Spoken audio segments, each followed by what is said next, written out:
Hare Rama, Hare Rama, Rama Rama, Hare Hare Krishna, Krishna Krishna, Hare Hare, Hare Ram, Ram Ram, Hare Hare.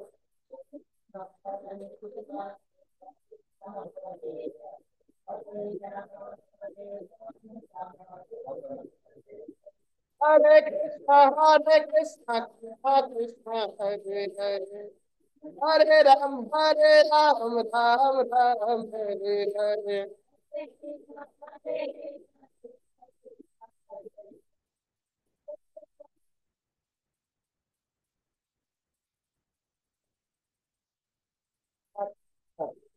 Hare Hare, Hare Ram, Hare Ram, Ram Hare Hare.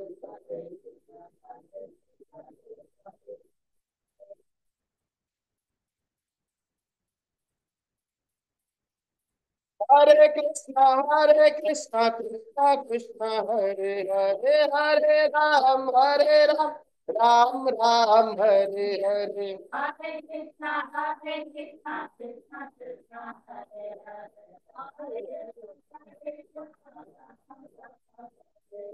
नाथ हरे जगन्नाथ हरि नाथ हरे नाथ हरि श्रीदति राधा बासति है श्रीदति राधा बासति है Vasati Vishri Vishri Rahasi Bhavantam Vasati Vishri Vishri Rahasi Vasati Vishri Vishri Rahasi Bhavantam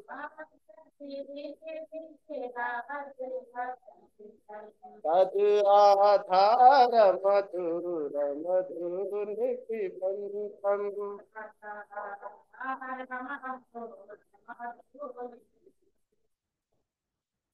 Jaya Jagannatha Jaya Baladeva Jaya Subhadra Jaya Sudarsana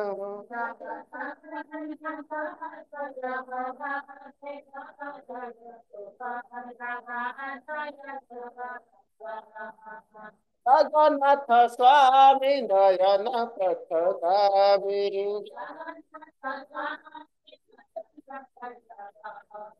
Dayana Pratadami Bhavatu Me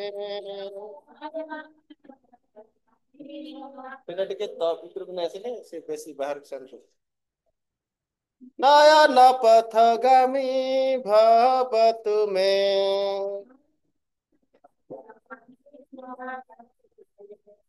Radhe Radhe Radhe Madhav Radhe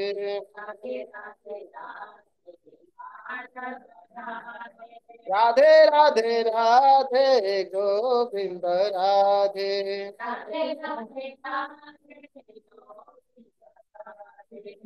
Govind Gopinath Madan Mohan Radhe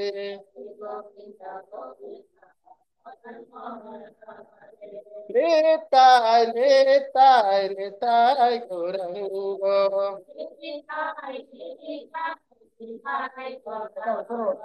Nitai Gaurang जय गौर हरि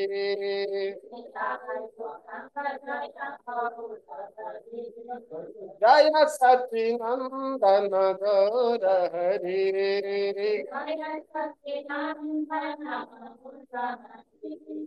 भज गौरंग कह गौरंग गौरंग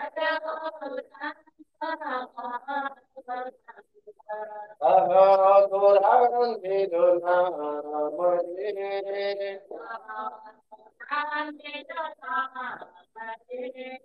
ये जन गौरंग भजे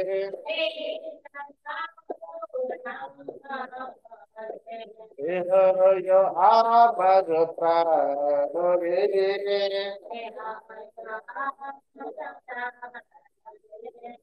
गौर गौर गौर गौर गौर हरि।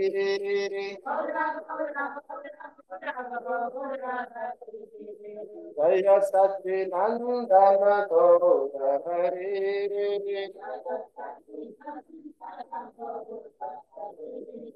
जय जय जय प्रभुपाद प्रभुपाद प्रभुपाद प्रभुपाद।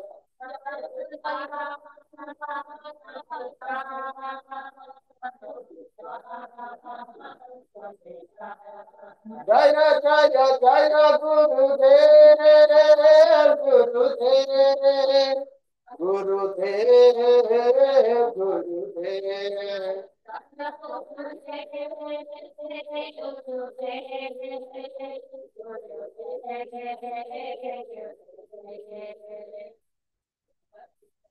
ओम ज्ञानतिमिरान्धस्य ज्ञानाञ्जनशलाकया चक्षुरुन्मीलितं येन तस्मै श्रीगुरवे नमः। श्रीचैतन्यमनोभीष्टं स्थापितं येन भूतले स्वयं रूपः कदा मह्यं ददाति स्वपदान्तिकम्। वन्देऽहं श्रीगुरु श्रीजितपदकमलं श्रीगुरुन् वैष्णवांस श्रीरूपं साग्रजातं सागण रघुनाथानितं तं सजीवं साद्वैतं सावधूतं परिजनसहितं कृष्ण चैतन्य देवं श्री राधा कृष्ण पादन सहगण ललिता श्री विशाखान्वितं च। हे कृष्ण करुणा सिंधु दीनबंधु जगतपते गोपेश गोपी कांत राधा कांत नमस्तुते। तप्त कांचन गौरांगी राधे वृंदावनेश्वरे वृषभानुसुते देवी प्रणमामि हरिप्रिये। वाञ्छाकल्पतरुभ्यश्च कृपा सिन्धुभ्य एव च पतितानां पावनेभ्यो वैष्णवेभ्यो नमो नमः। नमो विष्णुपादाय कृष्णप्रेष्ठाय भूतले श्रीमते भक्ति स्वरूप दामोदर स्वामी निति नामिने। नमः सद्भक्तमनाय मणिपुरोद्भवाय च प्रभुपादल सद्वाणी प्रचार निरताय ते। नमो विष्णुपादाय कृष्णप्रेष्ठाय भूतले श्रीमते भक्ति वेदांत स्वामी निति नामिने। नमस्ते सरस्वती देवे गौरवाणी प्रचारिणे निर्विशेष शून्यवादी पाश्चात्य देश तारिणे।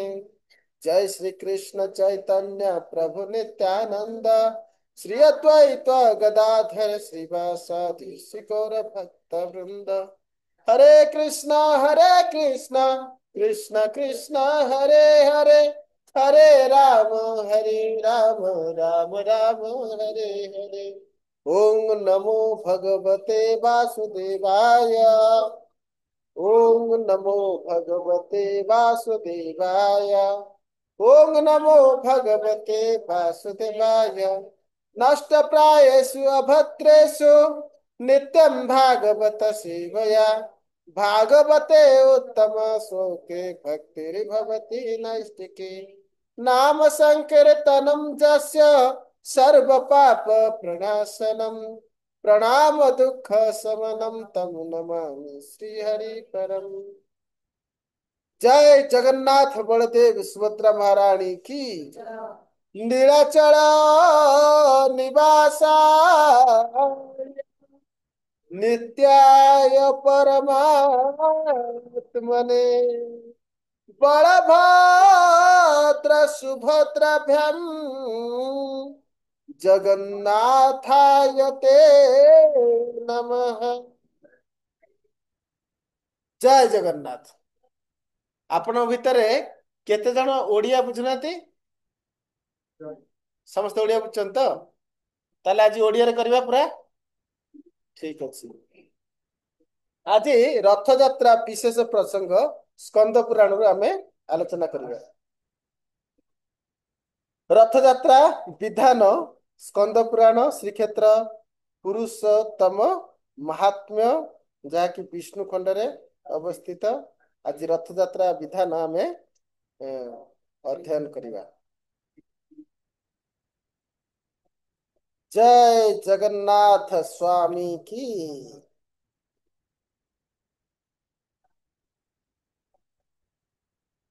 त्रयस्त्रिंशो अध्याय अर्थात 33 ଅଧ୍ୟାୟରେ ରଥଯାତ୍ରା विधान विषय रे स्कंद पुराण वर्णित अछि। जैमिनिरुवाच अत ऊर्ध्वं प्रवक्ष्यामि महावेदी महोत्सवम् अज्ञानतिमिरान्धोऽपि येन भास्वत पदं व्रजेते वैशाख श्यामले पक्षे तृतीया पापनाशिनी स्वयं आविष्कृता चैषम प्रजापत्यर्घ्य संयुता। अर्थात जैमिनी मुनि कहउଛନ୍ତି हे मुनिगण ଏହାପରେ ମୁଁ ସେଇ ମହାଦେବୀ ମହାବେଦୀ ମହୋତ୍ସବ ପ୍ରସଙ୍ଗ କହୁଅଛି ଯାହା ଦ୍ୱାରା ଅଜ୍ଞାନ ତିମିରାନ୍ଧ ବ୍ୟକ୍ତିମାନେ ଜ୍ୟୋତିର୍ମୟ ପଦ ପ୍ରାପ୍ତ ହୋଇପାରିବେ। ବୈଶାଖ ମାସ ରୋହିଣୀ ନକ୍ଷତ୍ର ଯୁକ୍ତ ଶୁକ୍ଳ ପକ୍ଷ ଯେଉଁ ତୃତୀୟା ତାହା ସର୍ବ ପାପ ବିନାଶିନୀ ଓ ସ୍ୱୟଂ ଆବିଷ୍କୃତା। ବୈଶାଖ ମାସରେ ରୋହିଣୀ ନକ୍ଷତ୍ରରେ ଶୁକ୍ଳ ପକ୍ଷର ଯେଉଁ ତୃତୀୟା ଏହା ସର୍ବ ପାପ ବିନାଶିନୀ ଏବଂ ସ୍ୱୟଂ ଆବିଷ୍କୃତା। ବିଷୟରେ କିଏ କହୁଛନ୍ତି? ଜୈମିନି ମୁନି କହୁଛନ୍ତି। तस्यां संकल्प्य नृपतिराचार्यं परयेच्छुचिः एकं त्रिनाथ तक्षाणं दृष्टकर्माणमादरात् वृणुयात् वनजाघाय वस्त्रालङ्करादिभिः तघ्नासार्धं वनं गत्वा साधु वृक्ष गणाकुलं तन्मध्ये वह्निमाधाय मंत्रराजेन मंत्रवित् अष्टोत्तरशतं हृत्वा सम्पादाच्य विमिश्रितम् आज्यं तरुणां मूलेतु प्रत्येकम् अभिधारयेत् दिक्पालेभ्य बलिं दत्त्वा क्षेत्रपालं पशुंस्तथा वनस्पतये जुहुयात् हिरोदन शताहुतिं ततः परशुमादाय वृक्षमुलेषु दिक्षुभैः आज्य संस्कृति देशेषु आचार्यमन्तम् उच्चरन् किंचित किंचित छेदयत् वै चिंतयन् गरुड़ध्वजम्। यही दिन को दिन कथा कहते ना वैशाख मास रोहिणी नक्षत्र युक्त शुक्ल पक्ष तृतीया तिथि विषय कहते यही दिन नृपति संकल्प पूर्वक आचार्य वरण करने पर कार्यकरण सुदक्ष परिज्ञात 3 जन बा 1 जन सूत्रधर को आदर सहित वस्त्र अलंकार आदि द्वारा वनजग वरण करिए। तदनंतर मंत्रविद से नृपति सूत्रधर सहित जो स्थान रे उत्तम वृक्ष अच्छी एपरी वन को गमन करी सही वन मध्य प्रशस्त मंत्र पाठ द्वारा अग्नि स्थापना अंते वृत्त द्वारा समन्वित अष्टोत्तर शत आहुति प्रदान करी प्रत्येक तरु मूल वृत्त द्वारा प्रभावित करेंगे।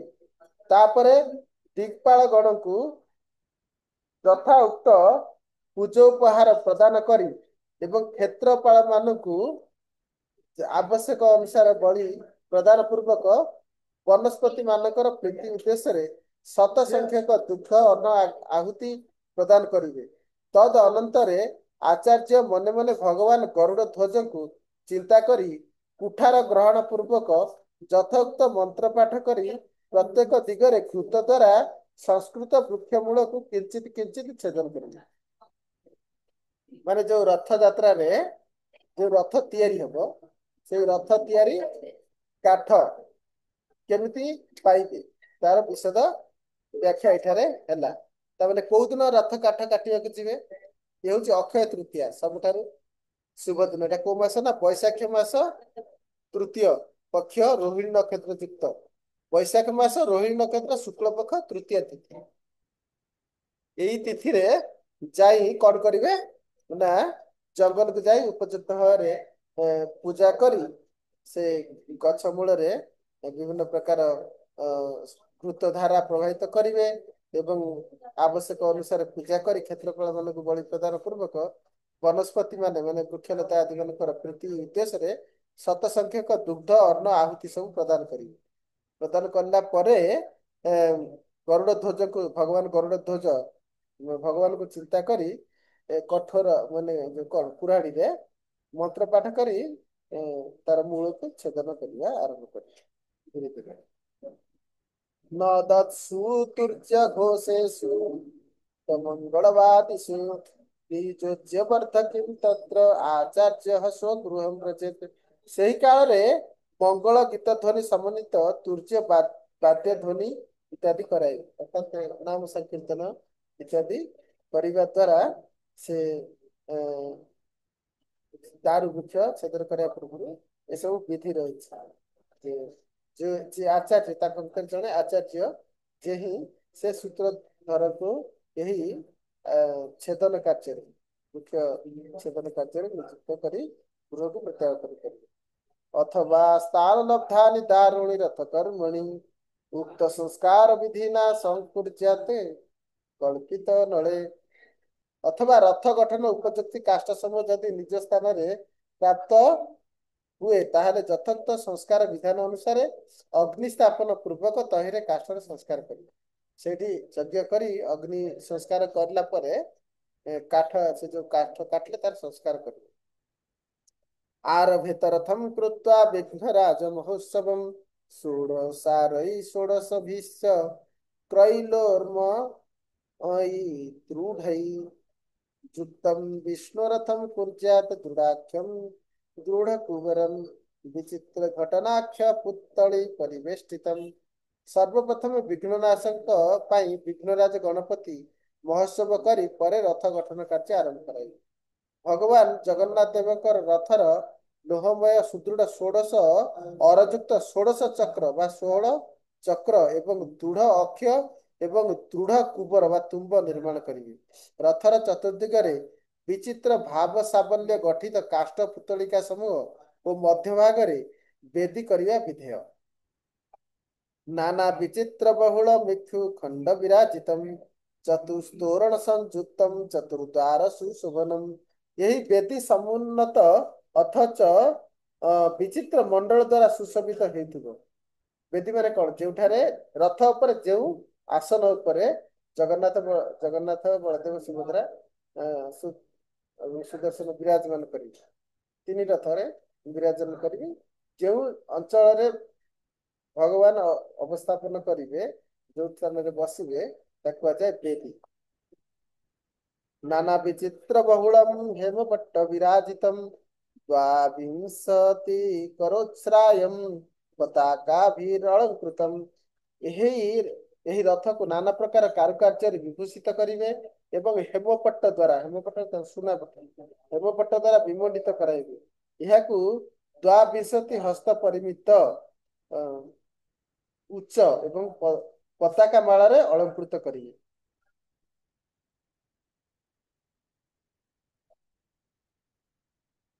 गारुडं च ध्वजं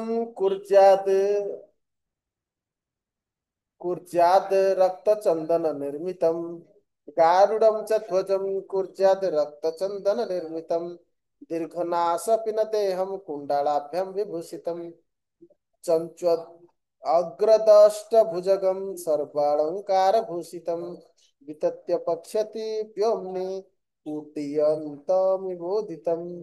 गरुड़ ध्वज को उक्त रक्त चंदन काष्ठरे निर्माण करेंगे।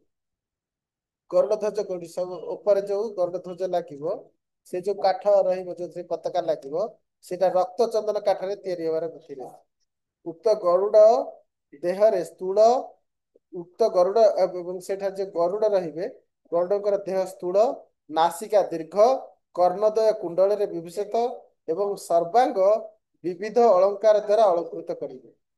चंचुपुटरे एक सर्प रहिबा विधेय। एहार पक्षद्वय एपरि भावे गठित हेब जे देखिबा मात्रे बोध हेब जेपरि दुई पक्ष को विस्तार करी गगन मार्ग उड़ुछन। रथर जो बाहक जमिति गरुड़ जमिति रथ को करती सेपरि गरुड़कर दुई पक्ष उड़िला भाया देखा जाउछि। दैत्य दानव संघस्य बलदर्प विनाशनम सर्वांग सर्वांगम तस्य कनकैराच्छाद्य परिशोभयते। दैत्य ଦାନବ ମାନଙ୍କର ବଳ ଦର୍ପ ହରଣକାରୀ ଏହି ଗରୁଡଙ୍କର ସମସ୍ତ ଅଙ୍ଗକୁ ସୁବର୍ଣ୍ଣ ଦ୍ୱାରା ମଣ୍ଡିତ କରି ସୁଶୋଭିତ କରିବେ।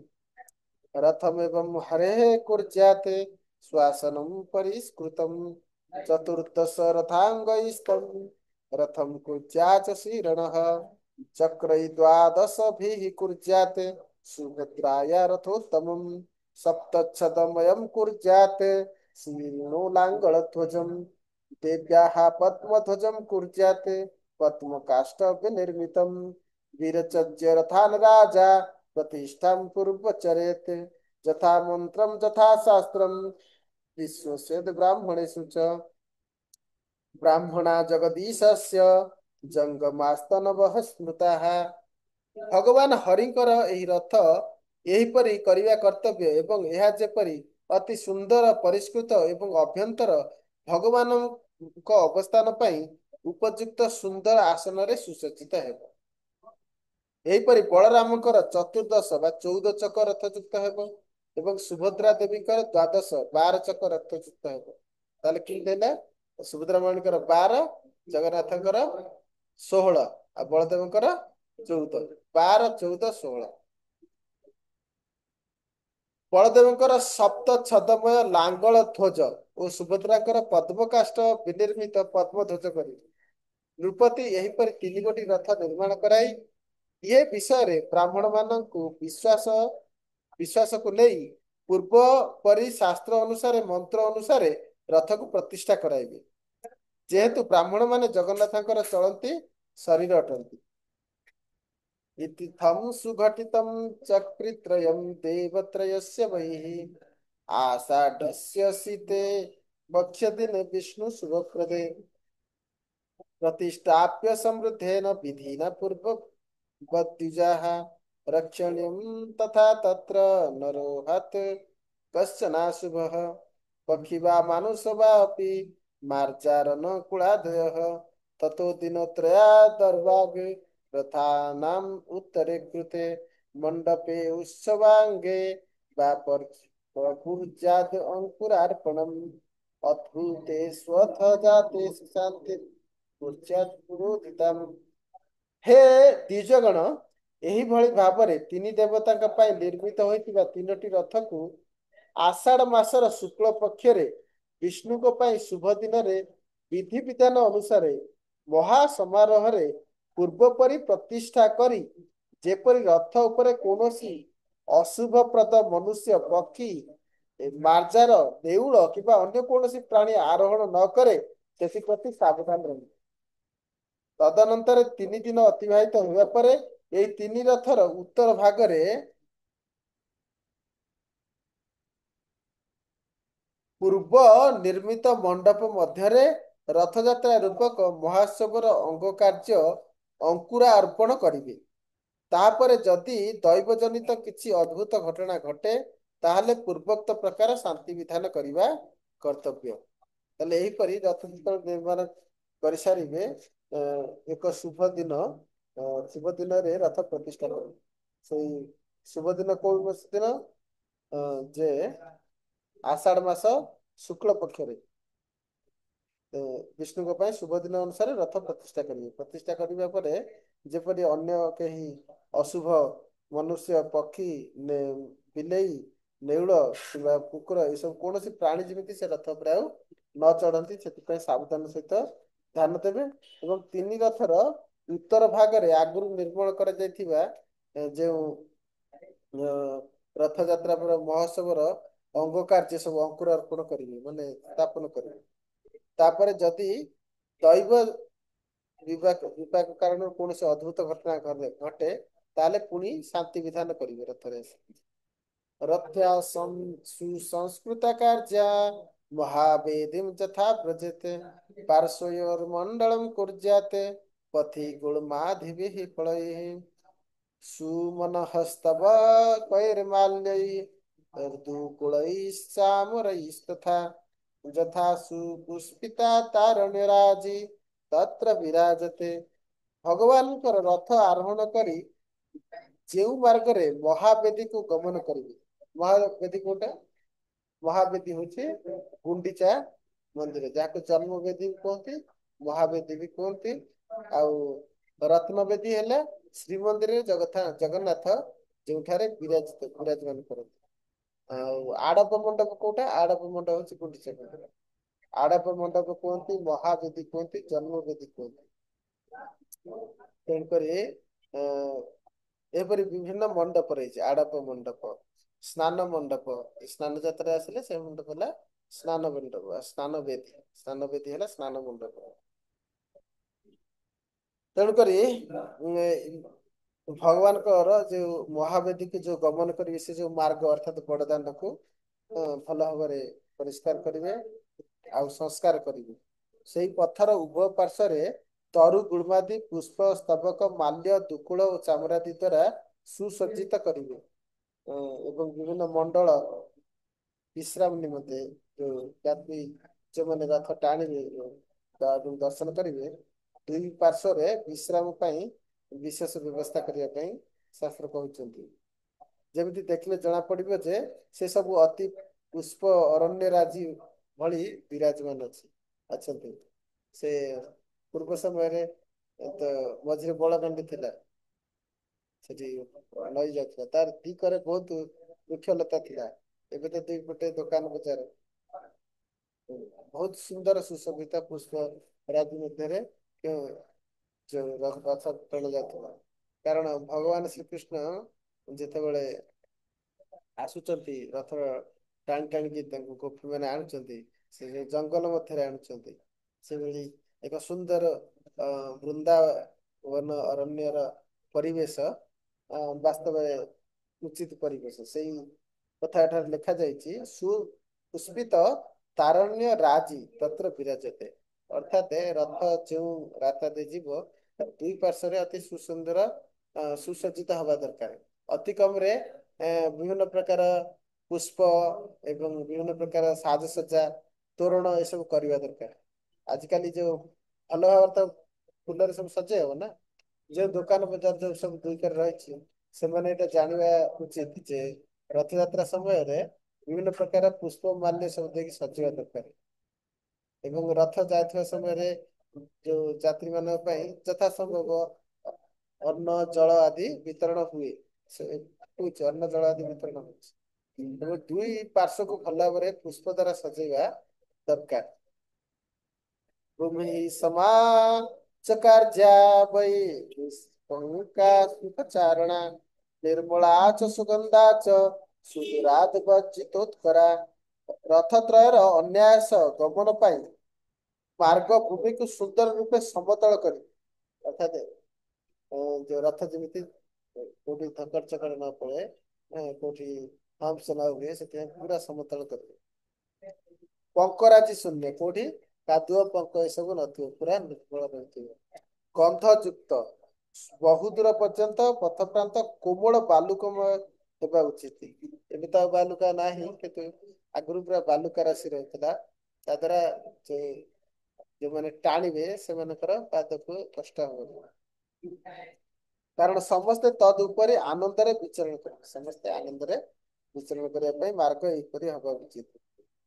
ଧୂପପାତ୍ରାଣ୍ୟ ଅନୁପଦମ୍ ଦୀଘାମୋଦକରାଣि ଚ ଚନ୍ଦନାମ୍ଭ ପରିକ୍ଷେପ୍ୟ ଯନ୍ତ୍ରପାତୋତ୍କରସ୍ତଥା। ଏହି ମାର୍ଗର ପ୍ରତି ପଦକ୍ଷେପ ସ୍ଥାନରେ ଯେପରି ଚତୁର୍ଦିଗ ଆମୋଦିତ ହେବ, ତଦ୍ ଅନୁଯାୟୀ ସୁଗନ୍ଧି ଦ୍ରବ୍ୟପୂର୍ଣ୍ଣ ଧୂପ ପାତ୍ର ସମୂହ ଏବଂ ଯେଉଁ ଯନ୍ତ୍ର ଦ୍ୱାରା ଚନ୍ଦନ ମିଶ୍ରିତ ଜଳ ଇତସ୍ତତ ସିଞ୍ଚିତ ହୋଇପାରିବ, ଏହିପରି ଯନ୍ତ୍ର ସମୂହ ସ୍ଥାପନ କରିବେ। ବହୁନି ଋତୁ ପୁଷ୍ପାଣି ପୁଷ୍ପବୃଷ୍ଟ୍ୟର୍ଥମେବ ହି ନଟ ନର୍ତ୍ତକ ମୁଖ୍ୟାଶ୍ଚ ଗାୟକା ବହବସ୍ତଥା। ଶ୍ରୀ ଜଗନ୍ନାଥ ଦେବଙ୍କର ରଥ ଗମନ କାଳରେ ପୁଷ୍ପବୃଷ୍ଟି କରିବା ନିମନ୍ତେ ସ୍ଥାନ ସ୍ଥାନରେ ଋତୁ ସମ୍ଭୂତ ପୁଷ୍ପ ସମୂହ ସଂଗ୍ରହ କରି ରଖିବେ ଏବଂ ବହୁ ସଂଖ୍ୟକ ଗାୟକ ଓ ନର୍ତ୍ତକ ଗଣ ସେଇ କାଳରେ ନୃତ୍ୟ ଗୀତ ଆଦି ଆରମ୍ଭ କରିବେ। ଏସବୁ ଜାଣିବାର କଥା, ଯେତେବେଳେ ଜଗନ୍ନାଥଙ୍କ ରଥ ଯାଉଥିବ, ଯେ ଦୁଇ ପଟେ ସବୁ ଯୋଉ ଦୋକାନ ବଜାର ଅଛି, ତା ଉପରେ ଯୋଉମାନେ ସବୁ ଅଛନ୍ତି, ସାଧାରଣତଃ ଦର୍ଶନ କରିବା ପାଇଁ ସମସ୍ତେ ବସିଥାନ୍ତି। ଦର୍ଶନ କରିବାକୁ ଯିବା ସମୟରେ କିଛି ପୁଷ୍ପ ସବୁ ହାତରେ ନେଇଥିବା ଦରକାର। ଯେତେବେଳେ ଭଗବାନଙ୍କର ରଥ ଯାଉଛି ସେଇ ସମୟରେ ପୁଷ୍ପ ସବୁ ବୃଷ୍ଟି କରିବା ଆବଶ୍ୟକ। ଏସବୁ ବିଧାନ ରହିଛି। ଏସବୁ ବିଧାନ ଆମେ ସବୁ ଜାଣିବା ଏବଂ ଜଣେଇବା ଆବଶ୍ୟକ। ତା ଦ୍ୱାରା ରଥଯାତ୍ରାରେ ଆମେ ଜଗନ୍ନାଥଙ୍କର ଉପଯୁକ୍ତ ଭାବରେ ସେବା କରିପାରିବା। ବେଶ୍ୟା ଯୌବନ ଗର୍ଭାଢ୍ୟା ରୂପାଳଙ୍କାର ଭୂଷିତା ମୃଦଙ୍ଗାଃ ପଣବାଶ୍ଚୈବ ଢକ୍କାଦୟସ୍ତଥା ବହବ ବହୁଧା ତତ୍ର ପତାକାଶ୍ଚିତ୍ରିତା ଅନ୍ତରାଃ ଧ୍ୱଜାଶ୍ଚ ବହବস্তତ୍ର ସ୍ୱର୍ଣ୍ଣରାଜତ ନିର୍ମିତାଃ। ସର୍ବ ଅଳଙ୍କାର ଭୂଷିତା ଅତ୍ୟନ୍ତ ରୂପ ଲାବଣ୍ୟବତୀ ଏବଂ ଯୌବନ ଗର୍ଭ ସମନ୍ୱିତା ନାରୀ ସମୂହ ଦଣ୍ଡାୟମାନ ହୋଇ ଦୁଇ ପାର୍ଶ୍ୱରେ ଦଣ୍ଡାୟମାନ ହୋଇ ରହିବେ। ମୃଦଙ୍ଗ ପଣବ ଭେରୀ ଢକ୍କା ପ୍ରଭୃତି ବାଦ୍ୟଯନ୍ତ୍ର ବାଦିତ ହେବ। କଣ କଣ? ମୃଦଙ୍ଗ ପଣବ ଭେରୀ ଢକ୍କା ଇତ୍ୟାଦି ବାଦ୍ୟଯନ୍ତ୍ର ବାଦିତ ହେବ। ବହୁ ପ୍ରକାର ଚିତ୍ର ବିଚିତ୍ର ପତାକା ଉଡୁଥିବ। ସ୍ୱର୍ଣ୍ଣ ଓ ରଜତ ନିର୍ମିତ ବହୁଳ ଧ୍ୱଜଦଣ୍ଡ ସମୁଚ୍ଚିତ ହୋଇ ରହିବେ। ସବୁ ସ୍ୱର୍ଣ୍ଣ ଏବଂ ରଜତ ନିର୍ମିତ ବହୁଳ ଧ୍ୱଜଦଣ୍ଡ ସବୁ ଧରିଥିବ ଉପରେ ପତାକା ରହୁଥିବ ତାକୁ ଧ୍ୱଜଦଣ୍ଡ। ସ୍ୱର୍ଣ୍ଣର ବି ରୌପ୍ୟରେ ବି ଧ୍ୱଜଦଣ୍ଡ ସବୁ ବହୁତ ଉଚ୍ଚା ଦଣ୍ଡ ରହିଥିବ। ଏଥିରେ ପତାକା ଲାଗିଥିବ। ଏସବୁ ଧରିକି ଆଗ ରହିବା ଦରକାର ଜଗନ୍ନାଥଙ୍କ ଆଗରେ, ରଥ ଆଗରେ। ବୈଜୟନ୍ତୋ ବହୁବିଧା ଭୂମିକା ବାହାନಸ್ತଥା ହସ୍ତିନଶ୍ଚ ହୟାଶ୍ଚୈବ ସୁସନ୍ନଦ୍ଧା ସୁଅଳଙ୍କୃତାଃ। ବହୁବିଧ ବୈଜୟନ୍ତୀ ଲମ୍ବମାନ ପତାକା ବିଶେଷ ଶୋଭା ପାଉଥିବ ଏବଂ ଭୂପୃଷ୍ଠରେ ଗମନ କରିପାରୁଥିବା ବିବିଧ ବାହନ ସବୁ ସଂଖ୍ୟକ ହାତୀ ଏବଂ ଅଶ୍ୱଗଣ ସୁନ୍ଦର ଭାବରେ ସୁସଜ୍ଜିତ ଏବଂ ଅଳଙ୍କୃତ ହୋଇ ରହିଥିବେ। ହାତୀ ଆଉ ଘୋଡା ଏସବୁ ରଖା ହେଇଥିବ, ତାଙ୍କୁ ଅଳଙ୍କାରରେ ସବୁ ସୁସଜ୍ଜିତ କରୁ। ଏବଂ ସମ୍ଭୃତ ସମ୍ଭାରଃ କ୍ଷିତିପାଳଃ ସୂଚିବ୍ରତଃ ମୁଦା ଭକ୍ତ୍ୟା च परया ଯୁକ୍ତଃ ऊर्जान् महोत्सବମ୍। ଏସବୁ ଯୋଉ ବ୍ୟବସ୍ଥା ହାତୀ ଘୋଡା ରଖିବା ଆଉ ଯାହା କିଛି କିଛି ବ୍ୟବସ୍ଥା ବର୍ତ୍ତମାନ ସମୟରେ ନାହିଁ। ଦୁଇ ପାର୍ଶ୍ୱରେ ବୃକ୍ଷରେ ତାର ଯିଏ ସବୁ ରହିବା ବର୍ତ୍ତମାନ ସମୟରେ ସବୁ ଘର ଦ୍ୱାର ଦୋକାନ ଏସବୁ ହେଇଯାଇଛି ଏବଂ ବାଲିର ରାସ୍ତା ରହିବା ଦରକାର, ସୁକୋମଳ ବାଲି। ଏସବୁ ତ ଏବେ ସମ୍ଭବ ନୁହେଁ, ଏବେ ପକ୍କା ରାସ୍ତା। ଆଉ ହାତୀ ଘୋଡା ଏସବୁର ଆବଶ୍ୟକତା ଏବେ ନାହିଁ। ଏବେ ସବୁ କାର ମୋଟର ଚାଲିଛି। ତେଣୁକରି ଯେ ବର୍ତ୍ତମାନ ସମୟ ଅନୁସାରେ ପ୍ରତ୍ୟେକ ଯେଉଁ ବିଧାନ ଗୁଡାକ ରହିଛି ସୁସଜ୍ଜିତ କରିବା ପାଇଁ ସବୁ କିଛି ହୁଏତ ସମ୍ଭବ ନୁହଁ। ତେଣୁକରି ରାଜା ନିୟମ ଅବଲମ୍ବନ ପୂର୍ବକ ପବିତ୍ର ଭାବରେ ଏହିପରି ସମାରୋହ ପରମ ଭକ୍ତି ସହକାରେ ଆନନ୍ଦ ହୃଦୟ ନେଇ ଭଗବାନଙ୍କର ରଥଯାତ୍ରା ମହାମହୋତ୍ସବ ପାଳନ କରେ। आषाढ़स्य शुक्लपक्षे द्वितीया पुष्य संयुता अरुणोदय बेलायाम तस्या देवं प्रपूज्यते। अर्थात जमीन मुनि कहते हे मुनिगण, आषाढ़ मास शुक्ल पक्ष पुष्य नक्षत्रर द्वितीय तिथि अरुणोदय काल, अरुणोदय अर्थात सूर्य उदय काल श्री जगन्नाथ देव को अर्चना करेंगे। कोदिन आषाढ़ शुक्ल पक्ष पुष्य नक्षत्र आरंभ करते कौन? वैशाख मास आरंभ करते रोहिणी नक्षत्र आरंभ करते, तृतीय आरंभ करते। କିନ୍ତୁ ରଥ ଟାଣିବେ କୋଉଦିନ? ଆଷାଢ ମାସ ଶୁକ୍ଳ ପକ୍ଷ ପୁଷ୍ୟ ନକ୍ଷତ୍ରରେ ଦ୍ୱିତୀୟ ତିଥିରେ ଅରୁଣୋଦୟ କାଳରେ ଜଗନ୍ନାଥଙ୍କୁ ଅର୍ଚ୍ଚନା କରିବେ। ଏ ଶ୍ଲୋକ ମନେ ରଖିଥାନ୍ତୁ, 35 ନମ୍ବର ଶ୍ଲୋକ, 33 ଅଧ୍ୟାୟ 35 ନମ୍ବର ଶ୍ଲୋକ। आषाढ़स्य शुक्लपक्षे द्वितीया पुष्य संयुता अरुणोदय वेलायां तस्यां देव प्रपूज्यते। ब्राह्मणैर्वैष्णवैः सार्ध चतुर्भिश्च तपस्विभिः विज्ञापये देव देवं जात्राय संस्कृतांजलि। ପରେ ବ୍ରାହ୍ମଣ ବୈଷ୍ଣବ ଯତି ଓ ତପସ୍ୱୀ ଗଣଙ୍କ ସହିତ କୃତାଞ୍ଜଳି ହୋଇ ରଥଯାତ୍ରା ନିମିତ୍ତ ଦେବଦେବଙ୍କ ନିକଟରେ ଏହିପରି ପ୍ରାର୍ଥନା କରିବେ। ଇନ୍ଦ୍ରକିମ୍ନଂ କ୍ଷିତିଭୁଜଂ ଯଥାଜ୍ଞାସିଃ ପୁରା ବିଭୋ ବିଜୟସ୍ୱ ରଥେ ନାଥ ଗୁଣ୍ଡିଚା ମଣ୍ଡପಂ ପ୍ରତି। ଭଗବାନଙ୍କୁ ନିବେଦନ କରିବେ ଯେ ରଥକୁ ଆସିବା ପାଇଁ କୋଉ ମନ୍ତ୍ରରେ? ଇନ୍ଦ୍ରକିମ୍ନଂ କ୍ଷିତିଭୁଜଂ ଯଥାଜ୍ଞାସିଃ ପୁରା ବିଭୋ ବିଜୟସ୍ୱ ରଥେ ନାଥ ଗୁଣ୍ଡିଚା ମଣ୍ଡପಂ ପ୍ରତି। 37 ନମ୍ବର ଶ୍ଲୋକ। ହେ ପ୍ରଭୁ, ଆପଣ ପୂର୍ବ କାଳରେ ଭୂପତି ଇନ୍ଦ୍ରଦ୍ୟୁମ୍ନଙ୍କ ପ୍ରତି ଯେପରି ଆଦେଶ କରିଅଛନ୍ତି। ମୁଁ ତଦ୍ ଅନୁରୂପ କାର୍ଯ୍ୟ କରିବାକୁ ଉଦ୍ୟତ ହୋଇଅଛି। ଅତଏବ ହେ ନାଥ, ଆପଣଙ୍କର ଜୟ ହେଉ। ଆପଣ ରଥାରୂଢ଼ ହୋଇ ଗୁଣ୍ଡିଚା ମନ୍ଦିରକୁ ଯାତ୍ରା କରନ୍ତୁ। ଏହି ମନ୍ତ୍ରରେ ଆପଣ ଜଗନ୍ନାଥଙ୍କୁ ରଥକୁ ଆଣିବା ପାଇଁ ନିବେଦନ କରିବେ। ତବାପାଙ୍ଗ ବିଲୋକେନ ପ୍ରପୁନନ୍ତୁ ଦିଶାଦଶ।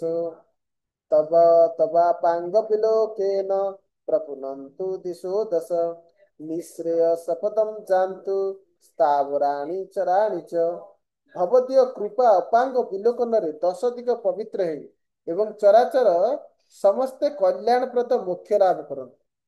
ଅବତାରଃ କୃତ ହ୍ୟସ ଲୋକାନୁଗ୍ରହ କାମ୍ୟୟା ତଦେହି ଭଗବନ୍ ପ୍ରୀତ୍ୟା ଚରଣଂ ନ୍ୟସ୍ୟ ଭୂତଳେ। ହେ ଦେବ, ଆପଣ ସକଳ ଲୋକଙ୍କ ପ୍ରତି ଅନୁଗ୍ରହ ବାସନା ନେଇ ଏହି କୃପା ଅବତାର ମୂର୍ତ୍ତି ଧାରଣ କରିଅଛନ୍ତି। ଅତଏବ ହେ ଭଗବାନ, ଆପଣ ପ୍ରସନ୍ନ ହୋଇ ଭୂପୃଷ୍ଠରେ ପାଦ ବିକ୍ଷେପ ପୂର୍ବକ ଆଗମନ କରନ୍ତୁ। ତତଃ କର୍ପୂର ଚୂର୍ଣ୍ଣୈଶ୍ଚ ସୁମନୋଭିର ବାକିରେତେ ପଥି ଶାକୁନ ସୁତାନି ପ୍ରପଟନ୍ତି ଦ୍ୱିଜାତୟଃ। ଭଗବାନଙ୍କୁ ଗମନ କରାଇବା କାଳରେ ଦ୍ୱିଜାତି ଗଣ ଶାକୁନ ସୂକ୍ତ ସମୂହ ପାଠ କରିବ ଏବଂ ଶ୍ରୀଜୀଉଙ୍କ ଶ୍ରୀ ଅଙ୍ଗରେ କର୍ପୂର ଚୂର୍ଣ୍ଣ କୁସୁମ ସମୂହ ବର୍ଷଣ କରୁଥିଲେ। ରଥଯାତ୍ରା ଦେଖେ ଭଗବାନଙ୍କର ନାକ ସବୁ କର୍ପୂର ଲଗାଯାଏ ନାକ ଉପରେ ଏବଂ କୁସୁମ ମାନେ ପୁଷ୍ପ ବର୍ଷା କରିବା ଦରକାର ଭଗବାନଙ୍କ ଉପରେ। କେଚିନ୍ ମଙ୍ଗଳ ଗାଥାଶ୍ଚ କେଚିନ୍ ଜୟ ଜୟ ଜୟତି ଚ। କେଚିନ୍ ମଙ୍ଗଳ ଗାଥାଶ୍ଚ କେଚିତ୍ ଜୟ ଜୟତି ଚ। जीतं त इति मंत्र बहि केचित् उत्सैर्जपन्ति च। ସେହି ସମୟରେ କେହି କେହି ମଙ୍ଗଳ ଗାଥା ପାଠ କରିବା ଉଚିତ, ଜୟ ଧ୍ୱନି ଦେବା ଉଚିତ। ଜୟ ଧ୍ୱନି କେହି କେହି ଜିତନ୍ତ ଇତ୍ୟାଦି ମନ୍ତ୍ରକୁ ଉଚ୍ଚାରଣ କରି ଜୟ ଜଗନ୍ନାଥ, ଜୟ ବଳଦେବ, ଜୟ ମା ସୁଭଦ୍ରା ଏହିପରି ଜଗନ୍ନାଥଙ୍କର ଜୟଗାନ କରିବା ଉଚିତ। सूतम आगत मुख्यास्य कीर्तिं पुण्यामुदा जगुः स्वर्ण दंड प्रकीर्णानं श्रेणीं च विभय पार्श्वयोः लीलयान्दोलयन्ति स्म ऋणकङ्कणमञ्जुळं स्वर्णपात्र परिक्षिप्त कृष्ण अगुरुसुदपितैः सुरभिकृत सर्वशाखा सामुखे व्योमाङ्गणे तथा चर्चरी झर्झरी वेणु वीणमाधुरिकादयः शब्दायन्ते सुमधुरं गोविंद विजयांतरे। ଅର୍ଥାତ ପ୍ରସିଦ୍ଧ ସୁତ ମାଧବଗଣ ଆନନ୍ଦ ସହିତ ଭଗବାନଙ୍କର ପୁଣ୍ୟ କୀର୍ତ୍ତି ଗାନ କରୁଥିଲେ ଏବଂ ବହୁ ସଂଖ୍ୟକ ଲୋକ ଭଗବାନଙ୍କର ଉଭୟ ପାର୍ଶ୍ଵରେ ସ୍ୱର୍ଣ୍ଣ ନିମିତ୍ତ ଦଣ୍ଡ ଶ୍ରେଣୀ ଉତ୍ତୋଳନ ପୂର୍ବକ ନିଜ ନିଜର କରଭୂଷଣ କଙ୍କଣ ସମୂହରେ ସୁମଧୁର ନିନାଦ ସହିତ ମୃଦୁ ଭାବରେ ଆନ୍ଦୋଳନ କରିବେ। ଏହି ସମୟରେ ସମସ୍ତ ଦିଗ ଓ ଆକାଶ ମଣ୍ଡଳକୁ ସ୍ୱର୍ଣ୍ଣ ପାତ୍ରସ୍ଥ କୃଷ୍ଣ ଅଗୁରୁ ଗନ୍ଧରେ ଆମୋଦିତ କରିବେ। ଭଗବାନ ଗୋବିନ୍ଦଙ୍କ ବିଜୟ ନିମିତ୍ତ ଚର୍ଚରି, ଝର୍ଝରି, ବେଣୁ, ବୀଣା ଓ ମଧୁରିକା ପ୍ରଭୃତି ବାଦ୍ୟର ସୁମଧୁର ଶବ୍ଦ ହେଉଥିବ। ବିଭିନ୍ନ ବାଦ୍ୟ ଦ୍ୱାରା ସୁମଧୁର ଶବ୍ଦ ଉତ୍ପନ୍ନ କରି ଭଗବାନଙ୍କୁ ଆନନ୍ଦ ପ୍ରଦାନ କରିବେ ଏବଂ ସୁଗନ୍ଧ ଯଥା ଚନ୍ଦନ, ଅଗୁରୁ ଇତ୍ୟାଦି ଗନ୍ଧ ଚାରିଆଡେ ବିତରଣ କରିବେ। ସେ ଯୋଉ ବିଶୁଦ୍ଧ ଜଳରେ ଏସବୁ ଗନ୍ଧ ସବୁ କରିକି ସ୍ପ୍ରେ କରିବା କଥା ଏବଂ ଉଭୟ ପାର୍ଶ୍ଵରେ ଯେଉଁ ସବୁ ଭକ୍ତମାନେ ରହିଥାନ୍ତି ସେମାନେ ଏଇ ଯୋଉ ଜୟ ପତାକା ସବୁ ଧରିଥିବେ। ଆକ୍ଚୁଆଲି ପୂର୍ବରୁ ସ୍ଵର୍ଣ୍ଣ ରୂପେ ସବୁ ରହି ପତାକା ହେଇଥିଲା, ଏବେ ତ ସ୍ୱର୍ଣ୍ଣ ରୂପାର ତ ବହୁତ ଦାମ। ଯାହା ବି ହଉ ସେ ସବୁ ଦଣ୍ଡରେ ଜୟ ପତାକା ଏ ସବୁ ଧରି ଦୁଇ ପାର୍ଶ୍ଵରେ ଭଗବାନଙ୍କର ଏଇ ଯୋଉ ରଥଯାତ୍ରା ଉତ୍ସବକୁ ପାଳନ କରିବା କଥା। एवं प्रभृत समय कृष्णं रामः पुरस्सरं नयन्ति विप्राभद्रांच क्षत्रियाश्च विशस्तथा। ଏହିପରି ସମାରୋହ ସମୟରେ ବ୍ରାହ୍ମଣ, କ୍ଷତ୍ରିୟ, ବୈଶ୍ୟ ସମସ୍ତେ ସମବେତ ହୋଇ ପ୍ରଥମେ ବଳରାମ, ତାପରେ ସୁଭଦ୍ରା ଓ ତାପରେ ଭଗବାନ ଶ୍ରୀକୃଷ୍ଣଙ୍କୁ ଏହି କ୍ରମରେ ରଥ ନିକଟକୁ ପହଣ୍ଡି ବିଜୟ କରି ନେଇଯିବେ। ପହଣ୍ଡି ବିଜୟ କେମିତି କରାଯିବ? ପ୍ରଥମେ କାହାକୁ? ବଳଦେବ, ତାପରେ ସୁଭଦ୍ରା, ତାପରେ ଭଗବାନ ଶ୍ରୀକୃଷ୍ଣ। ଛତ୍ରମାଳାः ସମୁଦିତା ମୁକ୍ତାଶ୍ଳକଚିନ ତୋରଣାः ରତ୍ନଧ୍ୱଜା ହେମଦଣ୍ଡାः ପାର୍ଶ୍ୱୟୋର୍ମୂରବୈରିଣାः।